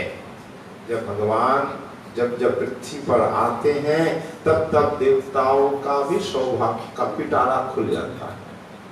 देवता तभी दर्शन कर पाते हैं। तो प्रकट लीला में इनका प्रवेश नहीं है, नित्य लीला में प्रवेश नहीं है, प्रकट लीला में प्रवेश। इसलिए इनको भी बड़ी प्रसन्नता है। फिर देवताओं ने माँ को भी प्रणाम किया, देवकी जी को। क्या कहा? माता जी, अम्बा कि माता जी, यह बड़े सौभाग्य की बात है कि आपकी कोख में हम सबका कल्याण करने वाले स्वयं भगवान पुरुषोत्तम अपने ज्ञान बल आदि अंशों के साथ पधारे हैं। अब आप कंस से तनिक भी मत डरिए, अब तो वह कुछ ही दिनों का मेहमान रह गया है। कंस आपका पुत्र यदुवंश की रक्षा करेगा, ऐसा देव के लिए भी, देवकी जी के लिए कहा। देवताओं ने कहकर प्रणाम करके सब अंतर्धान हो गए। बोलिए भक्तवत्सल भगवान की जय, श्री कृष्णचंद्र भगवान की जय। अब देखते ही देखते 8 महीने हो गए, भगवान 8 महीने में आ गए। माघ में ज्योति का दर्शन किया देवकी जी ने। तो माघ फागुन चैत वैशाख जेठ आषाढ़ सावन भादव 8 महीने पूरे में नहीं हुए। अष्टमे तु अशुम पूर्णे कहा है, 8वां महीना भी पूरा नहीं हुआ, आधा भादो में का है ना। तो अब भादो का महीना कृष्ण पक्ष, अष्टमी तिथि, रोहिणी नक्षत्र, मध्यरात्रि का समय। अब भगवान को अवतरित होंगे। सुखदेव जी बता रहे हैं उस समय का सुहावना काल, क्या सुंदर दृश्य वातावरण बना। किसी शुकवाच यथा सर्वगुणोपेतः कालः परम शोभनः, यदि वाजन जन्मक्षम शांतर्क्षय ग्रह तारकम। हे परीक्षित, अब समस्त शुभ गुणों से युक्त बहुत सुहावना समय आ गया है। रोहिणी नक्षत्र, अष्टमी तिथि, मध्यरात्र होने पर भी सभी नक्षत्र ग्रह तारे सब शांत सौम्य हो रहे थे। भगवान जब आते हैं सारे शुभ मुहूर्त आ जाते हैं, तभी तो ये मुहूर्तों की सेवा का सौभाग्य प्राप्त होता है। काल कहता है देखो हम भी बड़ भागी है, इसलिए ना हमारे काल के अंतर्गत भगवान भी आते अवतीर्ण होते, और सारी शुभ मुहूर्त तिथियां नक्षत्र भी बड़े गदगद हो जाते हैं आनंद से कि प्रभु आ रहे हैं तो हम सेवा करेंगे। ये सेवा का परम सुनहरा मौका है।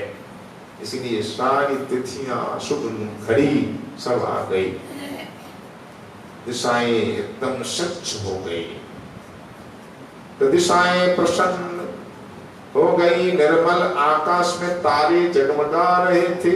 आकाश निर्मल था, बाद में बादल भी आए, पर इस समय एकदम निर्मल आकाश, तारे जगमगा रहे थे। पृथ्वी के बड़े बड़े नगर, छोटे छोटे गांव, हीरों की बस्तियां और हीरे आदि की खाने सब मंगलमय हो रही थी।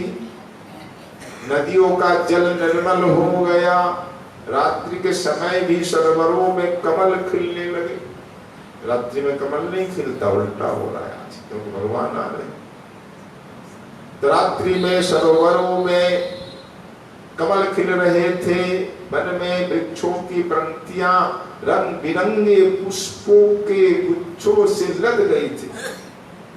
रात्रि में सब पुष्प खिले, रंग बिरंगे पुष्पों के गुच्छों से सब वृक्षों की पंक्तियां लद गई। कहीं पक्षी चहक रहे थे, कहीं भ्रमर विचार कर रहे थे, कोयल कूज रही थी, मोर नाच रहे थे। इस प्रकार बहुत ही सुंदर वातावरण बना। मंद मंद वायु प्रवाहित होने लगी, पवित्र और शीतल मंद सुगंधित वायु प्रवाहित होने लगी, सबको सुख दान करने लगी वायु। और रात्रि में ही ब्राह्मणों के अग्निहोत्र की कभी न बुझने वाली अग्नियां कंस के अत्याचार से बुझ गई थी, पर आज एकाएक जल उठी। कंस के अत्याचार से ब्राह्मणों की ये सब कुंड, अग्नि के कुंड सब बुझ गए थे, यज्ञ कुंड, हवन कुंड, पर आज एकाएक हवन कुंडों में अग्नि प्रज्वलित हो गई। मध्यरात्रि में सब संत ऋषि ब्राह्मण आश्चर्यचकित रह गए, कारण क्या? एकाएक यज्ञ कुंड में अग्नि प्रज्वलित हो गई। निश्चित ही कोई बहुत बड़ी घटना होने वाली, शुभ घटना। वो क्या है? सबसे शुभ घटना भगवान का आना, निश्चित ही भगवान आने वाले हैं। संत पुरुष पहले से ही चाहते थे कि ऋषि मुनि संत पुरुष क्या चाहते कि असुरों की बढ़ती न होने पाए, इतनी वृद्धि नहीं होने पाए। अब उनका मन सहसा प्रसन्न हो गया। गर्गाचार्य जी बड़े प्रसन्न हो गए, शांडिल आदि वृक्ष के ऋषि सब प्रसन्न हो गए कि देखो यज्ञ कुंड में अग्नि प्रज्वलित हो गई, भगवान के आविर्भाव का समय आ गया है। वो देखो स्वर्ग में देवता आनंद से नाच रहे हैं, देवताओं की दुंदुभियां अपने आप बज उठी, किसी ने बजाया नहीं, अपने आप बज गई। तो जगो किन्नर गंधर्वा दुष्टभूषित चारणा विद्याधरयश्च निर्दुरप्सुरोभी समन्तदा। हे राजन, उस समय एक ही साथ किन्नर गंधर्व आदि गाने लगे और सिद्ध चारण भगवान के मंगलमय गुणों की स्तुति करने लगे। विद्याधरियां अप्सराओं के साथ नाचने लगी, विद्याधरी अप्सराएं नाचने लगे, किन्नर गंधर्व गाने लगे, सिद्ध चारण सब स्तुति करने लगे। बड़े बड़े देवता ऋषि मुनि आनंद से भरकर पुष्पों की वर्षा करने लगे। जल से भरे हुए बादल समुद्र के पास से धीरे धीरे गर्जना करते हुए आ गए।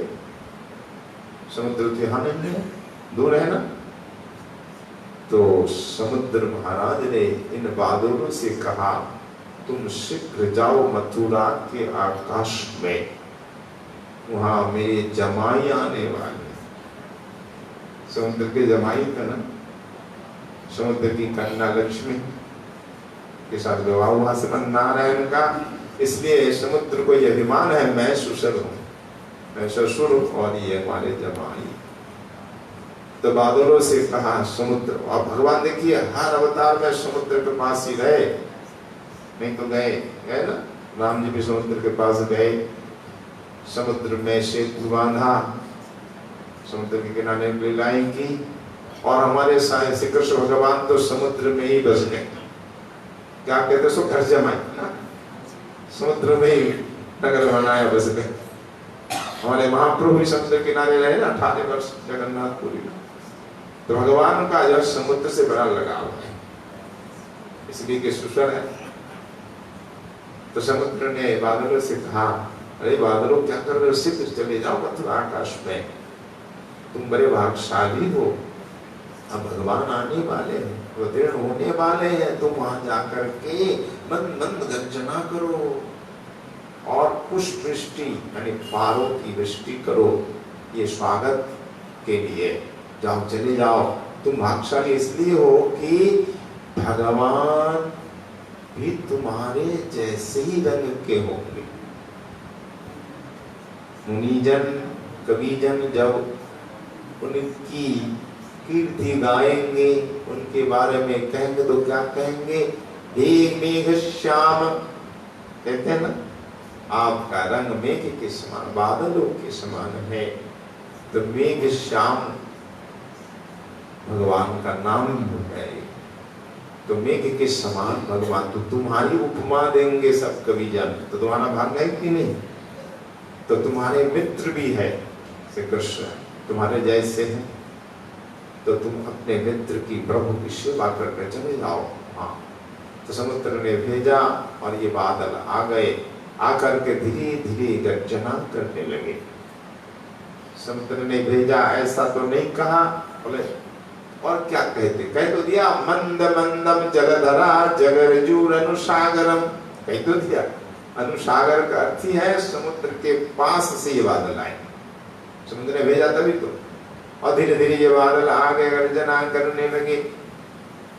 जल मृत्यु के चक्र से छुड़ाने वाले जनार्दन अवतार का समय, जनार्दन के अवतार का समय ये निश्चित था, मध्यरात्रि, चारों ओर अंधकार का साम्राज्य था। उसी समय सबके हृदय में विराजमान भगवान विष्णु देव की रूपिणी देव रूपिणी देवकी के गर्भ से प्रकट हुए। जैसे पूर्व दिशा में 16 कलाओं से पूर्ण चंद्रमा का उदय होता है।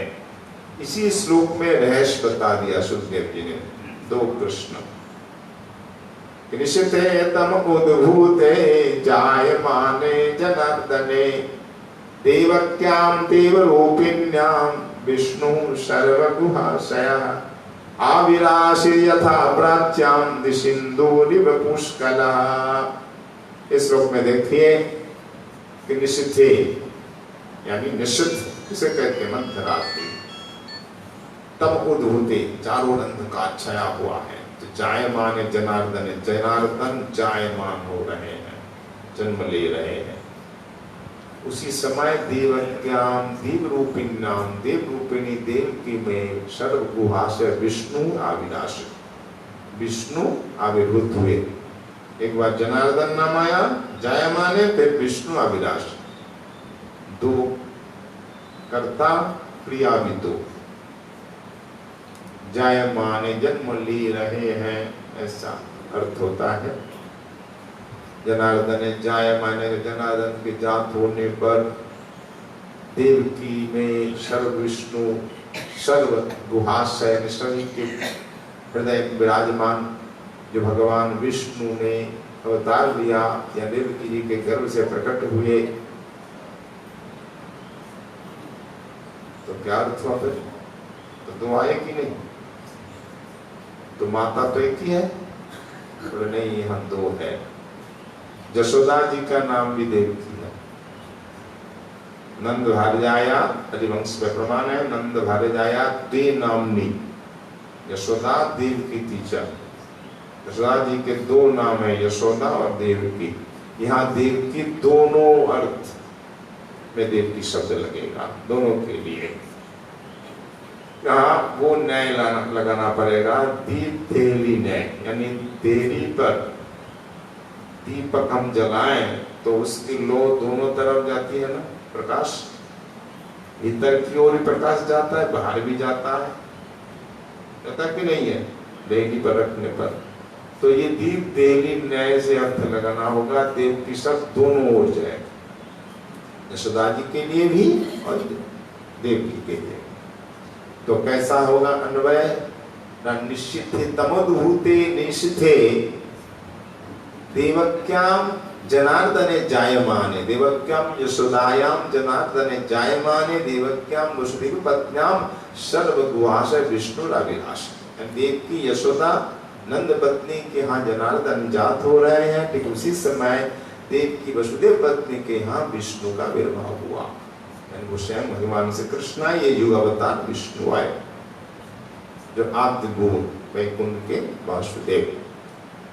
ठीक पूर्व दिशा में जैसे 16 कलाओं से पूर्ण चंद्रमा का उदय होता है, यहाँ ये भी दिखा दिया कि मनुष्य बालक की तरह जन्म नहीं है, ये तो आविर्भाव है। पूर्व दिशा में चंद्रमा का उदय, ऐसे उदय किसी ने नहीं देखा कि पुत्र जन्म लिया जैसे लेता है, ऐसे नहीं, एकदम एकाएक आवे। तो दो श्री कृष्ण इस समय है, और जब वसुदेव जी ले जाएंगे तब नंद नंदन में ये वसुदेव नंदन समा जाएंगे। एक जामल का वचन है कि नंद पत्नाम यशोदायाम मिथुनम संजायता, नंद पत्नी यशोदा के मिथुन यानी जुड़वी संतान हुई, एक पुत्र एक कन्या। गोविंदाख्या पुमान कन्या सांबिकम मथुरम गता, गोविंद नाम का बालक और अंबिका नाम की कन्या।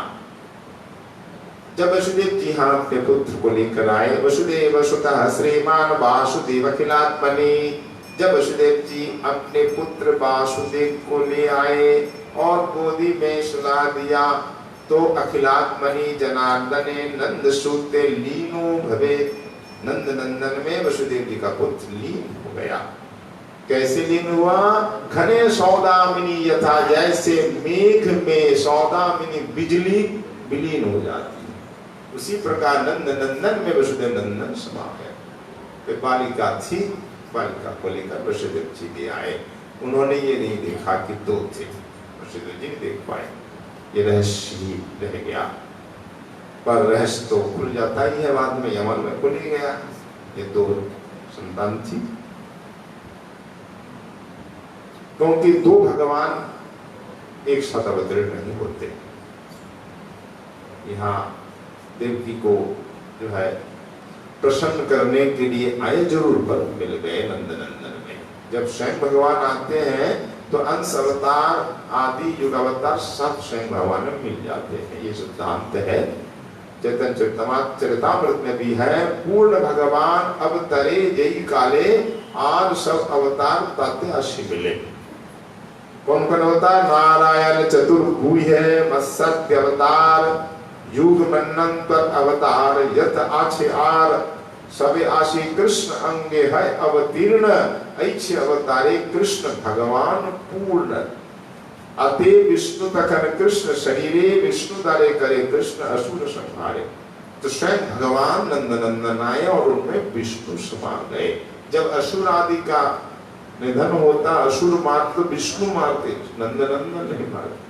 तो स्वयं भगवान कर्म नहे भार हरण, स्थिति करता विष्णु करे जगत पालन, किंतु कृष्णे रहाय से अवतार काल, भार हरण काल तत्हीन विशाल। दोनों मिल गए, कृष्ण का अवतार समय आया, ब्रह्मा जी के एक दिन में एक बार ही आते हैं द्वापर में स्वयं भगवान नंद नंदन। उसी समय युग अवतार का समय हुआ तो कृष्ण में ही मिल गए। मिल करके असुरों का संहार करना तो विष्णु करते, और लीला करनी तो नंद नंदन करते। जब अक्रूर ले आए तो लीला बिहारी लीला पुरुषोत्तम ही रह गए। यमुना जी में अक्रूर जी ने देखा ही, और नंद नंदन रह गए, वसुदेव नंदन को लेकर ही गए मथुरा। ये है रहस्य। तो भागवत में ही ये रहस्य है। श्लोक में सबने रहस्य को नहीं खोला, बलदेव विद्याभूषण जी ने रहस्य को खोल दिया कि ये दो कृष्ण। बोलिए श्री कृष्ण चंद्र भगवान की, बाल कृष्ण लाल की, वसुदेव जी महाराज की, देवकी महारानी की, नंद बाबा की, यशोदा मैया की जय, यशोदा नंदन की, नंद नंदन की जय जय श्री राम, जताई गौर हरि। तो भगवान का अवतार हो गया। पूर्व दिशा में चंद्रमा की तरह उदय हुआ तो देवकी ने क्या देखा? सामने चतुर्भुज रूप। उस समय गर्भ एकदम खाली हो गया, एकदम हल्का हो गया शरीर। क्या हुआ? तो देखा कि सामने चतुर्भुज भगवान अपने चतुर्भुज रूप का दर्शन दे रहे हैं। क्योंकि देवकी वसुदेव जी का ऐश्वर्य भाव है, इसीलिए दर्शन देना जरूरी चतुर्भुज रूप में। पर वहां नंदगांव में नहीं, गोकुल में नहीं, उनका ऐश्वर्य भाव नहीं है। तो पूर्व जन्मों की स्मृति दिलाने के लिए भगवान आज चतुर्भुज रूप में दर्शन दिए और देकर कहने लगे। पहले किस रूप में दिए? रजतमादभुतं बालकमम्बुजेक्षणं चतुर्भुजं शंखगदायुधायुधं शिवस्य लक्ष्मणं गलशोभिकौस्तुभं पीतांबरं सान्द्रपयोदशोभगम्। वसुदेव जी ने देखा, देवकी जी तो थी, दोनों ने देखा कि उनके सामने एक अद्भुत बालक है। उसके नेत्र कमल के समान कोमल और विशाल है। चार सुंदर हाथों में शंख गदा चक्र और कमल लिए हुए हैं। वक्षस्थल पर शिवस का चिन्ह अत्यंत सुंदर सुवर्णमयी रेखा है। गले में कस्तूर मणि झिलमिला रही है। वर्षा कालीन मेघ, देखिए मेघ का फिर आया उपमा कि मैं वर्षा कालीन मेघ के समान परम सुंदर श्यामल शरीर था उनका। उस श्यामल शरीर पे पर मनोहर पीतांबर फैला रहा था। बहुमूल्य बैदूर मणि का करेक्ट यानी मुकुट मस्तक पे, कानों में मकराकृत कुंडल है। कुंडल की कांति से सुंदर सुंदर घुंघराले काले काले बाल सूर्य की किरणों के समान चमक रहे। क्यों? कुंडल की किरण से बाल चमक रहे हैं। तो कमर में चमचमाती करधनी की लड़ियां लटक रही थी। बाहों में बाजूबंद, कलाइयों में कंगन शोभायमान हो रहे हैं।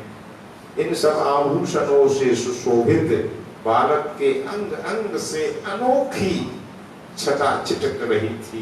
क्या अद्भुत दर्शन था। तो जी भर करके वसुदेव देवकी जी ने दर्शन किया। फिर वसुदेव ने स्तुति की, देवकी जी ने स्तुति की कि विदितोषि भवान् साक्षात् पुरुषः प्रकृतिः परः केवलानुभवानंद स्वरूपा सर्वबुद्धि दृक्। वसुदेव जी ने कहा मैं समझ गया कि आप प्रकृति से परे साक्षात पुरुषोत्तम है। आपका स्वरूप केवल अनुभव और केवल आनंदमय है। आप समस्त बुद्धियों के एकमात्र साक्षी है। आप ही स्वर्ग के आदि में यानी सृष्टि की आदि में अपनी प्रकृति से इस त्रिगुणमयी जगत की सृष्टि करते हैं। फिर उसमें प्रविष्ट न होकर के भी आप प्रविष्ट के समान रहते हैं। भगवत तत्व का वर्णन किया, भगवान की महिमा गाई और मन ही मन 10,000 गौ दान करने का संकल्प भी लिया। जब मुक्त होंगे तब दान करें। देव की मैया ने भी स्तुति की। देव की मैया ने कहा कि आप हमारे पुत्र के रूप में आए, विडंबना ही है। आप सभी के बंधन को मुक्त करने वाले, खुलने वाले, और आज आप स्वयं हम बंधे हुए बंधन के यहाँ आए हैं। कारागार में जन्म आश्चर्य है ना। भगवान का नाम लेते ही अनेकों जन्म का बंधन छूट जाता है। संसार रूपी कारागार से मुक्त हो जाते। वो आज कारागार और हम काराबंदी बंदी हमारे पुत्र के रूप में आप जन्म लिए। लीला है, यहाँ बड़ी विडंबना है।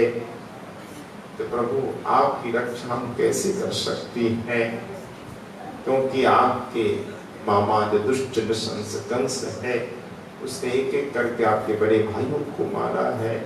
प्रभु मैं डर रही हूँ, आपकी रक्षा कैसे हो सकती है, कैसे करूंगी। मैं घबराने लगी और अंत में कहा, प्रभु आप अपना जो ये रूप है आप इसे ढक लीजिए। हे विश्वात्मन, आपका ये रूप अलौकिक है। आपका शंख चक्र गदा कमल की शोभा से युक्त अपना यह चतुर्भुज रूप को छिपा लीजिए। मुझे कंस से भय लग रहा है। प्रलय के समान आप इस संपूर्ण विश्व को अपने शरीर, जब प्रलय आती है, प्रलय के समय क्या करते हैं, भगवान संपूर्ण विश्व को अपने शरीर में समा लेते हैं।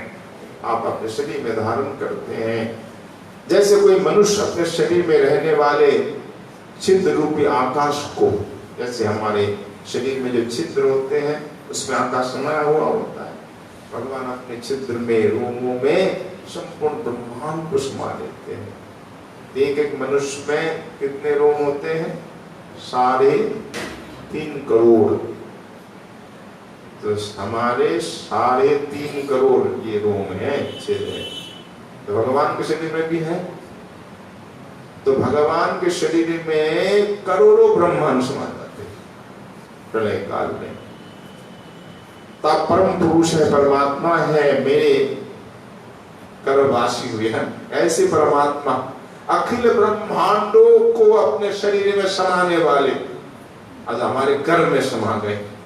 धन्य है प्रभु आपकी लीला, ये आपकी अद्भुत मनुष्य लीला है। और क्या है? तो मुझे तो भय हो रहा है कंस का, बस आपकी रक्षा मैं कैसे करूंगी? मेरा धैर्य टूट रहा है, मैं बहुत डर रही हूँ प्रभु, मैं क्या करूं? मुझे कुछ सूझ नहीं रहा है। तो भगवान कहते, देवी डरने की आवश्यकता नहीं है, कंस कुछ भी नहीं बिगाड़ सकता मेरा। तुम दोनों की तपस्या से मैं संतुष्ट था। तुम दोनों को पूर्व जन्म की याद दिलाने के लिए मैंने ऐसा रूप दर्शन दिया, ऐसा रूप का दर्शन दिया। तुम दोनों स्वयं मनवंतर में, पहला मनवंतर स्वयं मनवंतर है, उस मनवंतर में तुम दोनों वृष्णि और सुतपा के रूप में जन्म लिए थे। देवी की वृष्णि और वसुदेवी सुतपा थे। आप दोनों ने बहुत कठोर तपस्या की थी। मुझे पुत्र के रूप में पाने की इच्छा व्यक्त की थी, तब मैं आपके पुत्र के रूप में जन्म लिया था। तो वो कौन थे? वृष्णिगर्भ भगवान। फिर आप दोनों कश्यप अदिति के रूप में आए और मैं आपका पुत्र वामन के रूप में जन्म लिया। बोलो वामन भगवान की जय, वृष्णिगर्भ भगवान की जय।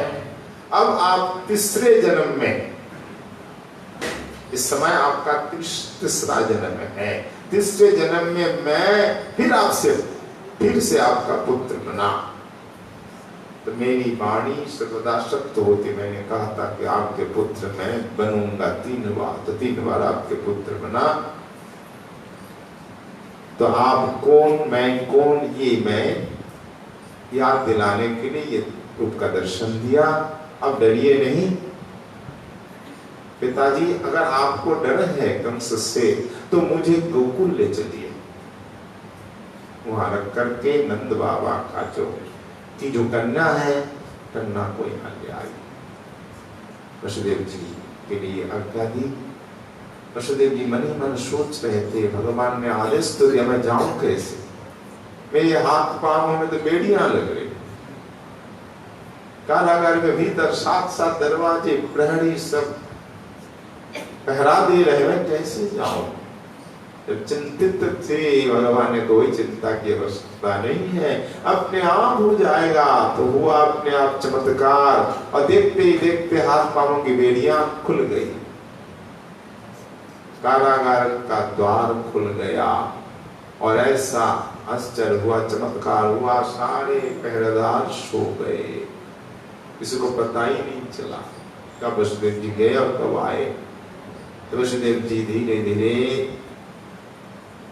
बालक हो गए। उस समय ठाकुर देवकी मैया ने कहा कि आप बालक हो जाओ, तो बालक के रूप में आ गए, रोने लगे। तो वसुदेव जी ने गोदी में उठाया। फिर बताते कि एक सूप रखा था इस कारागार में, सूप में एक कपड़ा डालकर बालक को उठाया, माथे पे लिया और चल दिया। ऐसा ही बताते हैं कि देवकी जी उस समय सो गई थी, वसुदेव जी चले गए, आए तो देवकी जगी जब बेटी लेकर आए। पर भगवत जी में ऐसा नहीं है। हाँ, तो देवकी वसुदेव दोनों ही जग रहे थे। भगवत जी में दोनों ने स्तुति की, भगवत आज्ञा से वसुदेव जी अब लेकर चले, एक एक करके द्वार पार कर गए, किसी को पता नहीं। सब पहरेदार सैनिक सो गए और बादल गरज रहे थे, मंद मंद जो है फुहारें गिर रही थी। तो उस समय शेषनाग जी आ गए कि हमारे प्रभु के ऊपर ये बारिश गिर रही है, हमारे ऊपर से ठंड फैलाकर प्रभु की रक्षा कर रहे हैं बारिश से। तो वसुदेव जी कारागार पार करके जब राजपथ में आए, अंधेरी रात थी, अमावस की रात, एक भी आदमी नहीं, पहरादार नहीं, चुपचाप आ गए यमुना किनारे। अब यमुना जी भादो महीने की यमुना चढ़ी हुई है, कैसे पार करते। वसुदेव जी सोच ही रहे थे कैसे मैं जाऊं, एक नाव भी तो नहीं है, एक भी नाव नहीं, मैं कैसे पार करूं। पर ठाकुर की ऐसी कृपा थी कि अपने आप जल कम हो गया। यमुना जी में चरण रखते ही यमुना जी का जल घुटने भर हो, बड़े आराम से अनायास जब वसुदेव जी जाने लगे। पर यमुना जी को लगा कि हमारे ऊपर से हमारे प्रभु जा रहे हैं और मैं उनका दर्शन नहीं करूं, चरण नहीं पखारूं। और बीच में जैसे ही पहुंचे वसुदेव जी, यमुना में ऊंची ऊंची लहर उठने लगी और वसुदेव जी घबराए, अब मैं क्या करूं, और गले तक चल। ऐसा हुआ एक बार तो वसुदेव जी डूब गए, इतना पानी आ गया और बालक गिर गया। वसुदेव जी रोने लगे, हाय हाय, मैं बालक की बात पर क्यों भरोसा किया, क्यों हम ले आए, अब मैं क्या करूं। तो यमुना जी ने के चरण धोए और यमुना जी ने पूजा की, कहा प्रभु आप हमारे ऊपर से जा रहे, मैं कैसे आपकी पूजा किए बिना, चरण पखारे बिना जाने देती। तो भगवान ने कहा यमुना जी अब छोड़ दो, जल्दी छोड़ दो, मेरे पिताजी रो रहे, घबरा रहे हैं, अब तो लीला होनी ही है, तुम्हारे किनारे ही तो लीला होगी। हमारे जितनी लीलाएं हैं यमुना जी में और किनारे, तो यमुना जी में काली नाग को नथेंगे, यमुना जी में कितनी लीलाएं होंगी, जल के लिए आदि, यमुना के किनारे गौ चराएंगे, रासलीला रचाएंगे, मेरी लीलाएं सारी तो यमुना किनारे ही होगी। यमुना जी अब छोड़ दो। फिर एक तरंग आई, लहर आई, तो उसमें बालक आ गए। यमुना अब वसुदेव जी को बड़ी प्रसन्नता है, देखो बालक आ गया। तो वसुदेव जी ने फिर बालक को उठाया और इस पार आ गए। जब गोकुल आए, यहाँ देखा सब सो रहे, यहाँ भी योग माया की ये कर्तव्य थी कि सब सो रहे थे, नंद बाबा यशोदा सब सो रहे थे। यहाँ भी दरवाजा खुला मिला, उनको द्वार खुला हुआ था, सीधे नंद महल पहुंच गए। नंद महल में जहाँ यशोदा जी सो रही थी वहां पहुंच गए और देखा यशोदा जी तो गहरी नींद में है और यशोदा जी की गोद में बालक सो रहा है, बालका। तो उन्होंने वसुदेव जी ने अपना पुत्र को यशोदा जी की शैया पर सुला दिया, उनकी नवजात कन्या को लेकर बंदी गृह लौट आए। एक बालक और था, वसुदेव जी ने नहीं देखा, अपना पुत्र रखते को समा गया। जिस प्रकार के उसी प्रकार यमुना पार करके फिर कारागृह में प्रवेश कर गए। जैसे प्रवेश किया तब तुरंत दरवाजे सब टकट लग गए और पहरेदार भी जग गए। हाथ पांवों में बेड़ियां भी अपने आप लग गई और कन्या रोने लगी। रोने की आवाज सुनकर पहरेदार चौंके, अरे ताटमा जन्म ले चुका है, जन्म ले चुका है। और ये सब शोर मचाने लगे। जल्दी भागी कंस के पास कि देवकी का आत्मा गर्भ जन्म ले चुका है, ले चुका है। कंस घबराया, अच्छा बहुत जल्दी 8वें महीने में, 9वें महीने में संतान होती है। तो कंस को ठगने के लिए ऐसा किया गया कि कंस निश्चिंत रहे। तो 8वें महीने में सुनकर कंस घबराया। भोर की बात है, अभी नींद खुली भी नहीं थी। ये पहरेदारों ने जगा दिया और एकदम खुले बाल, कैसी स्थिति थी, अस्त व्यस्त थे और ऐसे लड़खड़ाते हुए पांव आ गए। कारागार आकर के देवी कहाँ है तेरी संतान, कहाँ है तेरी संतान, ये मेरा काल है, मेरी मृत्यु इसके हाथ होने वाली। आकाशवाणी ने कही है दे। तो देवकी जी रो रही थी, छाती से चिपटा कर रखा। देखो भैया, ये बेटा नहीं है, मेरे पुत्र को तो तुमने मारा, ये बेटी है। बेटी को छोड़ दो भैया, ने दया करो कि मेरी लाली है, मुझे मत मारो, इसे मत मारो। बहुत रोने लगी, पर कंस कहाँ मानने वाला है। उसे दया की नाम की कोई चीज है ही नहीं। देवकी तू देती है कि नहीं, हमें नहीं देख रहा कि बालक या बालिका है। आकाश भाई ने कही 8 माह गर्भ तुझे मारेगा, 8 माह गर्भ से जो संतान होगी वही मारेगा।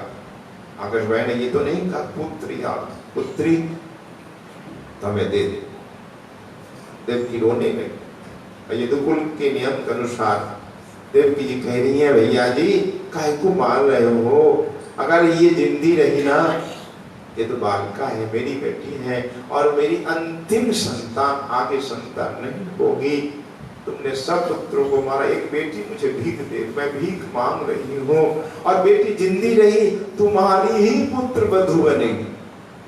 रिवाज यदुकुल में ऐसा पहले था। तो ये बेटी तुम्हारी ही पुत्र वधू, मत मारो भैया, मत मारो। पर एक नहीं सुनी। कंस ने कन्या को देवकी अपनी गोद में छिपाकर रखी, पर देवकी को धक्का दे करके कंस उस बालिका को छीन लिया, नवजात शिशु को छीन करके। कैसा निर्दयी था। अपनी भांजी है ना, और भांजी के दोनों पैर, नवजात शिशु दोनों पैर पकड़ लिए, उस बालिका को पैर पकड़ करके उसको जोर से चट्टान पर पटका। ओह, बड़े जोर से चट्टान पर दे मारा। पर ठाकुर की ऐसी कृपा है, वो बेटी चट्टान पर नहीं गिरी, आकाश चली गई। तो श्री कृष्ण की छोटी बहन थी योग माया, वो आकाश चली गई। यही माया, महामाया कात्यायनी आदि के रूप में यहाँ विराजमान है, विंध्यवासिनी आदि के रूप में। बोलो भगवती मैया की जय। तो कंस के हाथ से छुटकर तुरंत आकाश चली गई। अपने बड़े बड़े 8 हाथों में आयुध लिए वो दर्शन दे रही थी। कैसा अद्भुत दिव्य रूप था। कंस देखता ही रह गया कि उनके गले में दिव्य माला थी, अस्त्र, कैसा सुंदर वस्त्र पहनी हुई थी, चंदन मणिमय आभूषणों से विभूषित थी। उनके हाथों में धनुष, त्रिशूल, बाण, ढाल, तलवार, शंख, चक्र, गदा, ये 8 आयुध थे। सिद्ध, चारण, गंधर्व, अप्सरा, किन्नर आदि इनकी स्तुति कर रही थी। देवी की बड़ी महिमा चमत्कार को देखकर कंस घबराया। तब देवी ने कहा, अरे मूर्ख, मुझे मारने से तुझे क्या मिलेगा? तेरे पूर्व जन्म का शत्रु तुझे मारने के लिए किसी स्थान पर पैदा हो चुका है। अब तू व्यर्थ निर्दोष बालकों की हत्या न क्या कर, तुझे मारने वाला पैदा हो चुका है। बोलिए भक्तवत्सल भगवान की, बाल कृष्ण भगवान की। किं मया हतया मंदः जातः खलु तवात् कृत यत्र क्वाचा पूर्व शत्रु माहिंसे कृपणा न वृथा। ऐसा कहकर भगवती अंतर्धान हो गई और कंस ने ये चमत्कार देखकर आश्चर्यचकित हुआ। आश्चर्य की कोई सीमा नहीं रही। फिर वसुदेव देवकी के पैर पकड़ लिए कंस, क्योंकि मैं आकाशवाणी पर भरोसा करके एक एक करके 8 6 पुत्रों की मैंने हत्या की, जबकि आकाशवाणी झूठी निकली, कहीं और जन्म मिल चुका है। देवी ने कहा, हाय, मैंने अपने हाथों से भांजों की हत्या। तो दोनों के पैर पकड़ लिए, कहा, मेरी प्यारी बहन, अब कितनी दया देखो, कितनी मीठी मीठी बोल रहा है, मेरी प्यारी बहन और बहनों जी, हाय हाय, मैं बड़ा पापी हूं, राक्षस जैसे अपने ही हाथों बच्चों को मैं मारा। राक्षस ऐसा करता है तो बच्चों को मार डालता है, वो तो राक्षस है।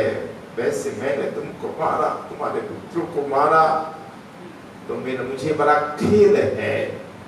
तो मैं इतना दुष्ट हूं कि मैं करुणा का पात्र भी नहीं, मुझ में दया का लेश भी नहीं है, तो आप लोग मुझे क्षमा कर दो।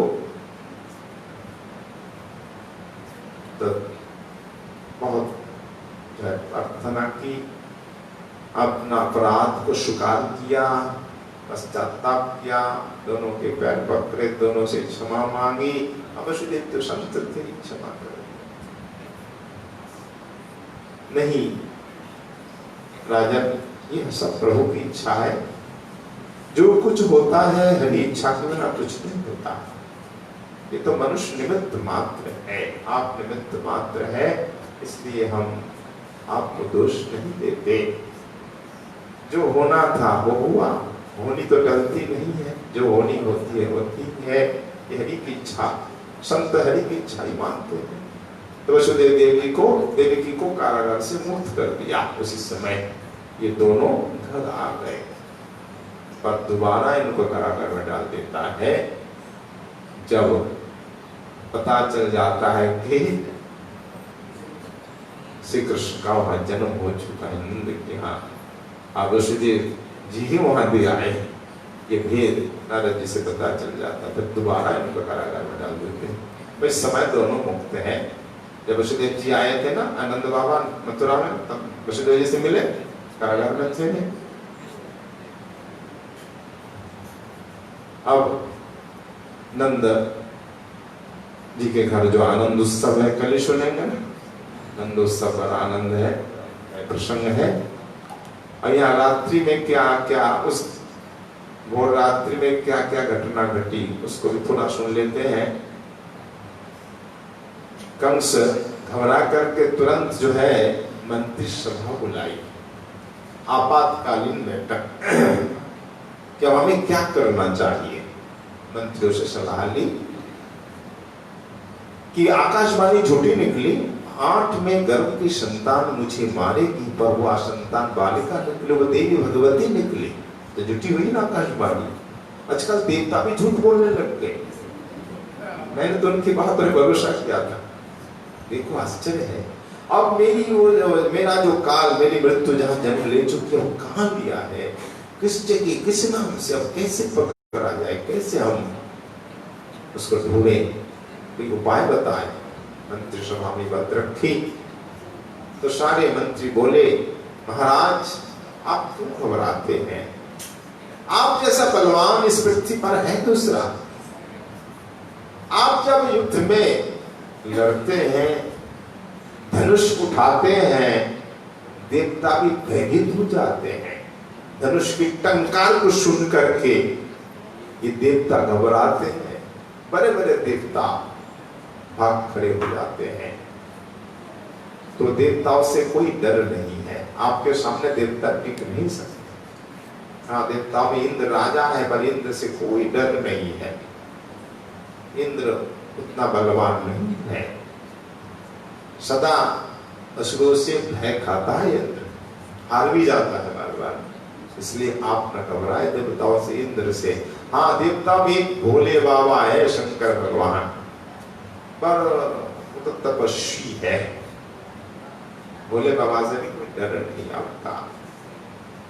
शंकर भगवान को असुर भी मानते हैं, रावण भी पूजा करते थे, इसलिए उनसे डर नहीं। और एक रह गए वृद्ध ब्रह्मा जी। नहीं, ब्रह्मा जी भी कुछ नहीं कहेंगे, ब्रह्मा जी भी असुरों को नहीं मारते, यानी उनका स्नेह ब्रह्मा जी का भी रहता है, इसलिए कि मेरी संतान है। ब्रह्मा जी की पुत्र है सब। तो ब्रह्मा जी के बर पे हिरण्यकश्यप इतना अत्याचार मचाया, तो ब्रह्मा जी से डरे नहीं, ना तो शिव जी से डरे, ना देवताओं से डरे। हाँ, डर है तो विष्णु से। असुरों को मारने वाला, असुरों का शत्रु विष्णु भगवान है। डर विष्णु से है। कोई विष्णु ही जन्म ले चुका होगा आपको मारने के लिए, तब कोई डर। पर विष्णु से भी डरने की आवश्यकता नहीं है, उसका भी उपाय हमारे पास है। क्या उपाय है बताओ? ये मंत्री चाणूर मुष्टिका आदि बगासुर ये सब उनके मंत्री है। तो कहते हैं विष्णु को मारने का उपाय हमारे हाथ है। क्या है? ना विष्णु को पुष्ट करने वाले ये साधु ब्राह्मण है।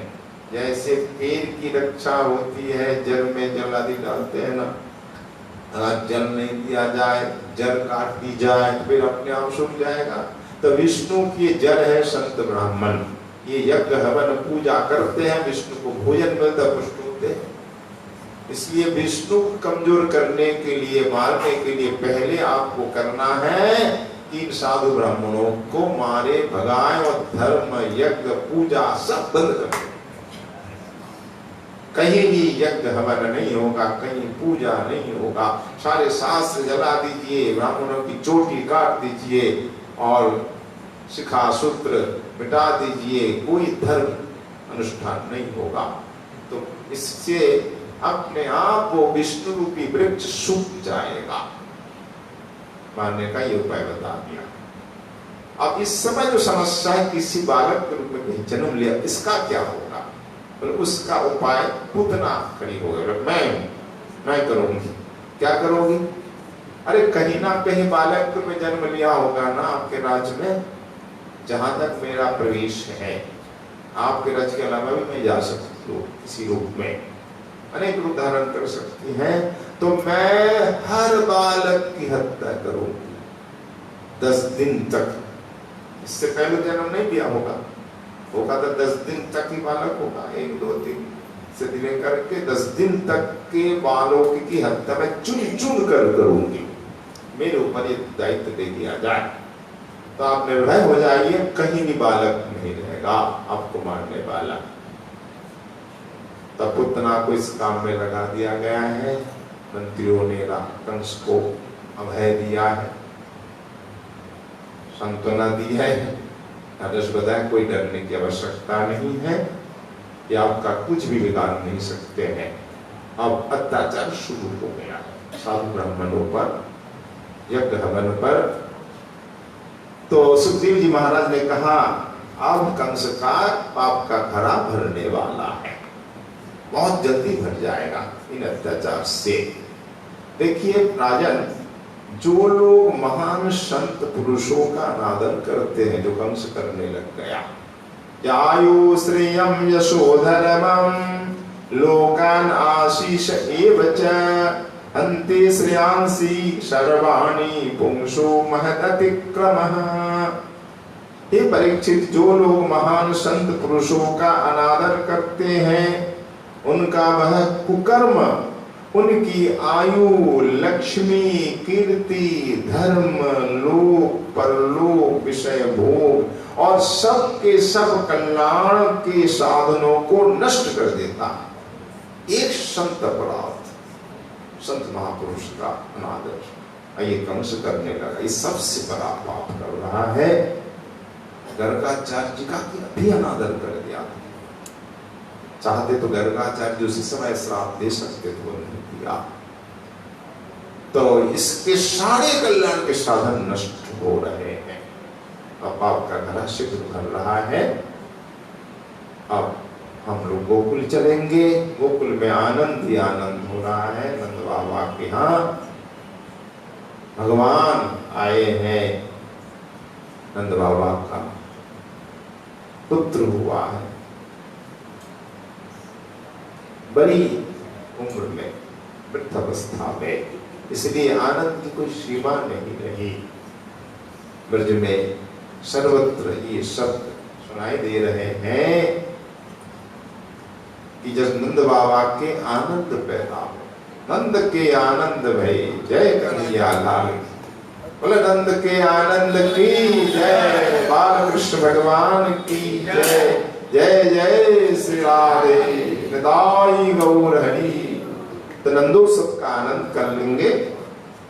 नंद बाबा किस प्रकार उत्सव मना रहे हैं, ब्रजवासी नाच रहे हैं, गा रहे हैं, नंदोत्सव मना रहे हैं। अपार आनंद की कथा का श्रवण सुखदेव जी महाराज परीक्षित जी को करा रहे हैं। इसके आगे जो बाल लीला जहाँ तक संभव होगा कल पुनः स्वादन करेंगे। आज भगवत कथा का यहीं पे विश्राम देते हैं। बोलिए समस्त भागवत भगवान की जय, बाल कृष्ण भगवान की। श्री राधा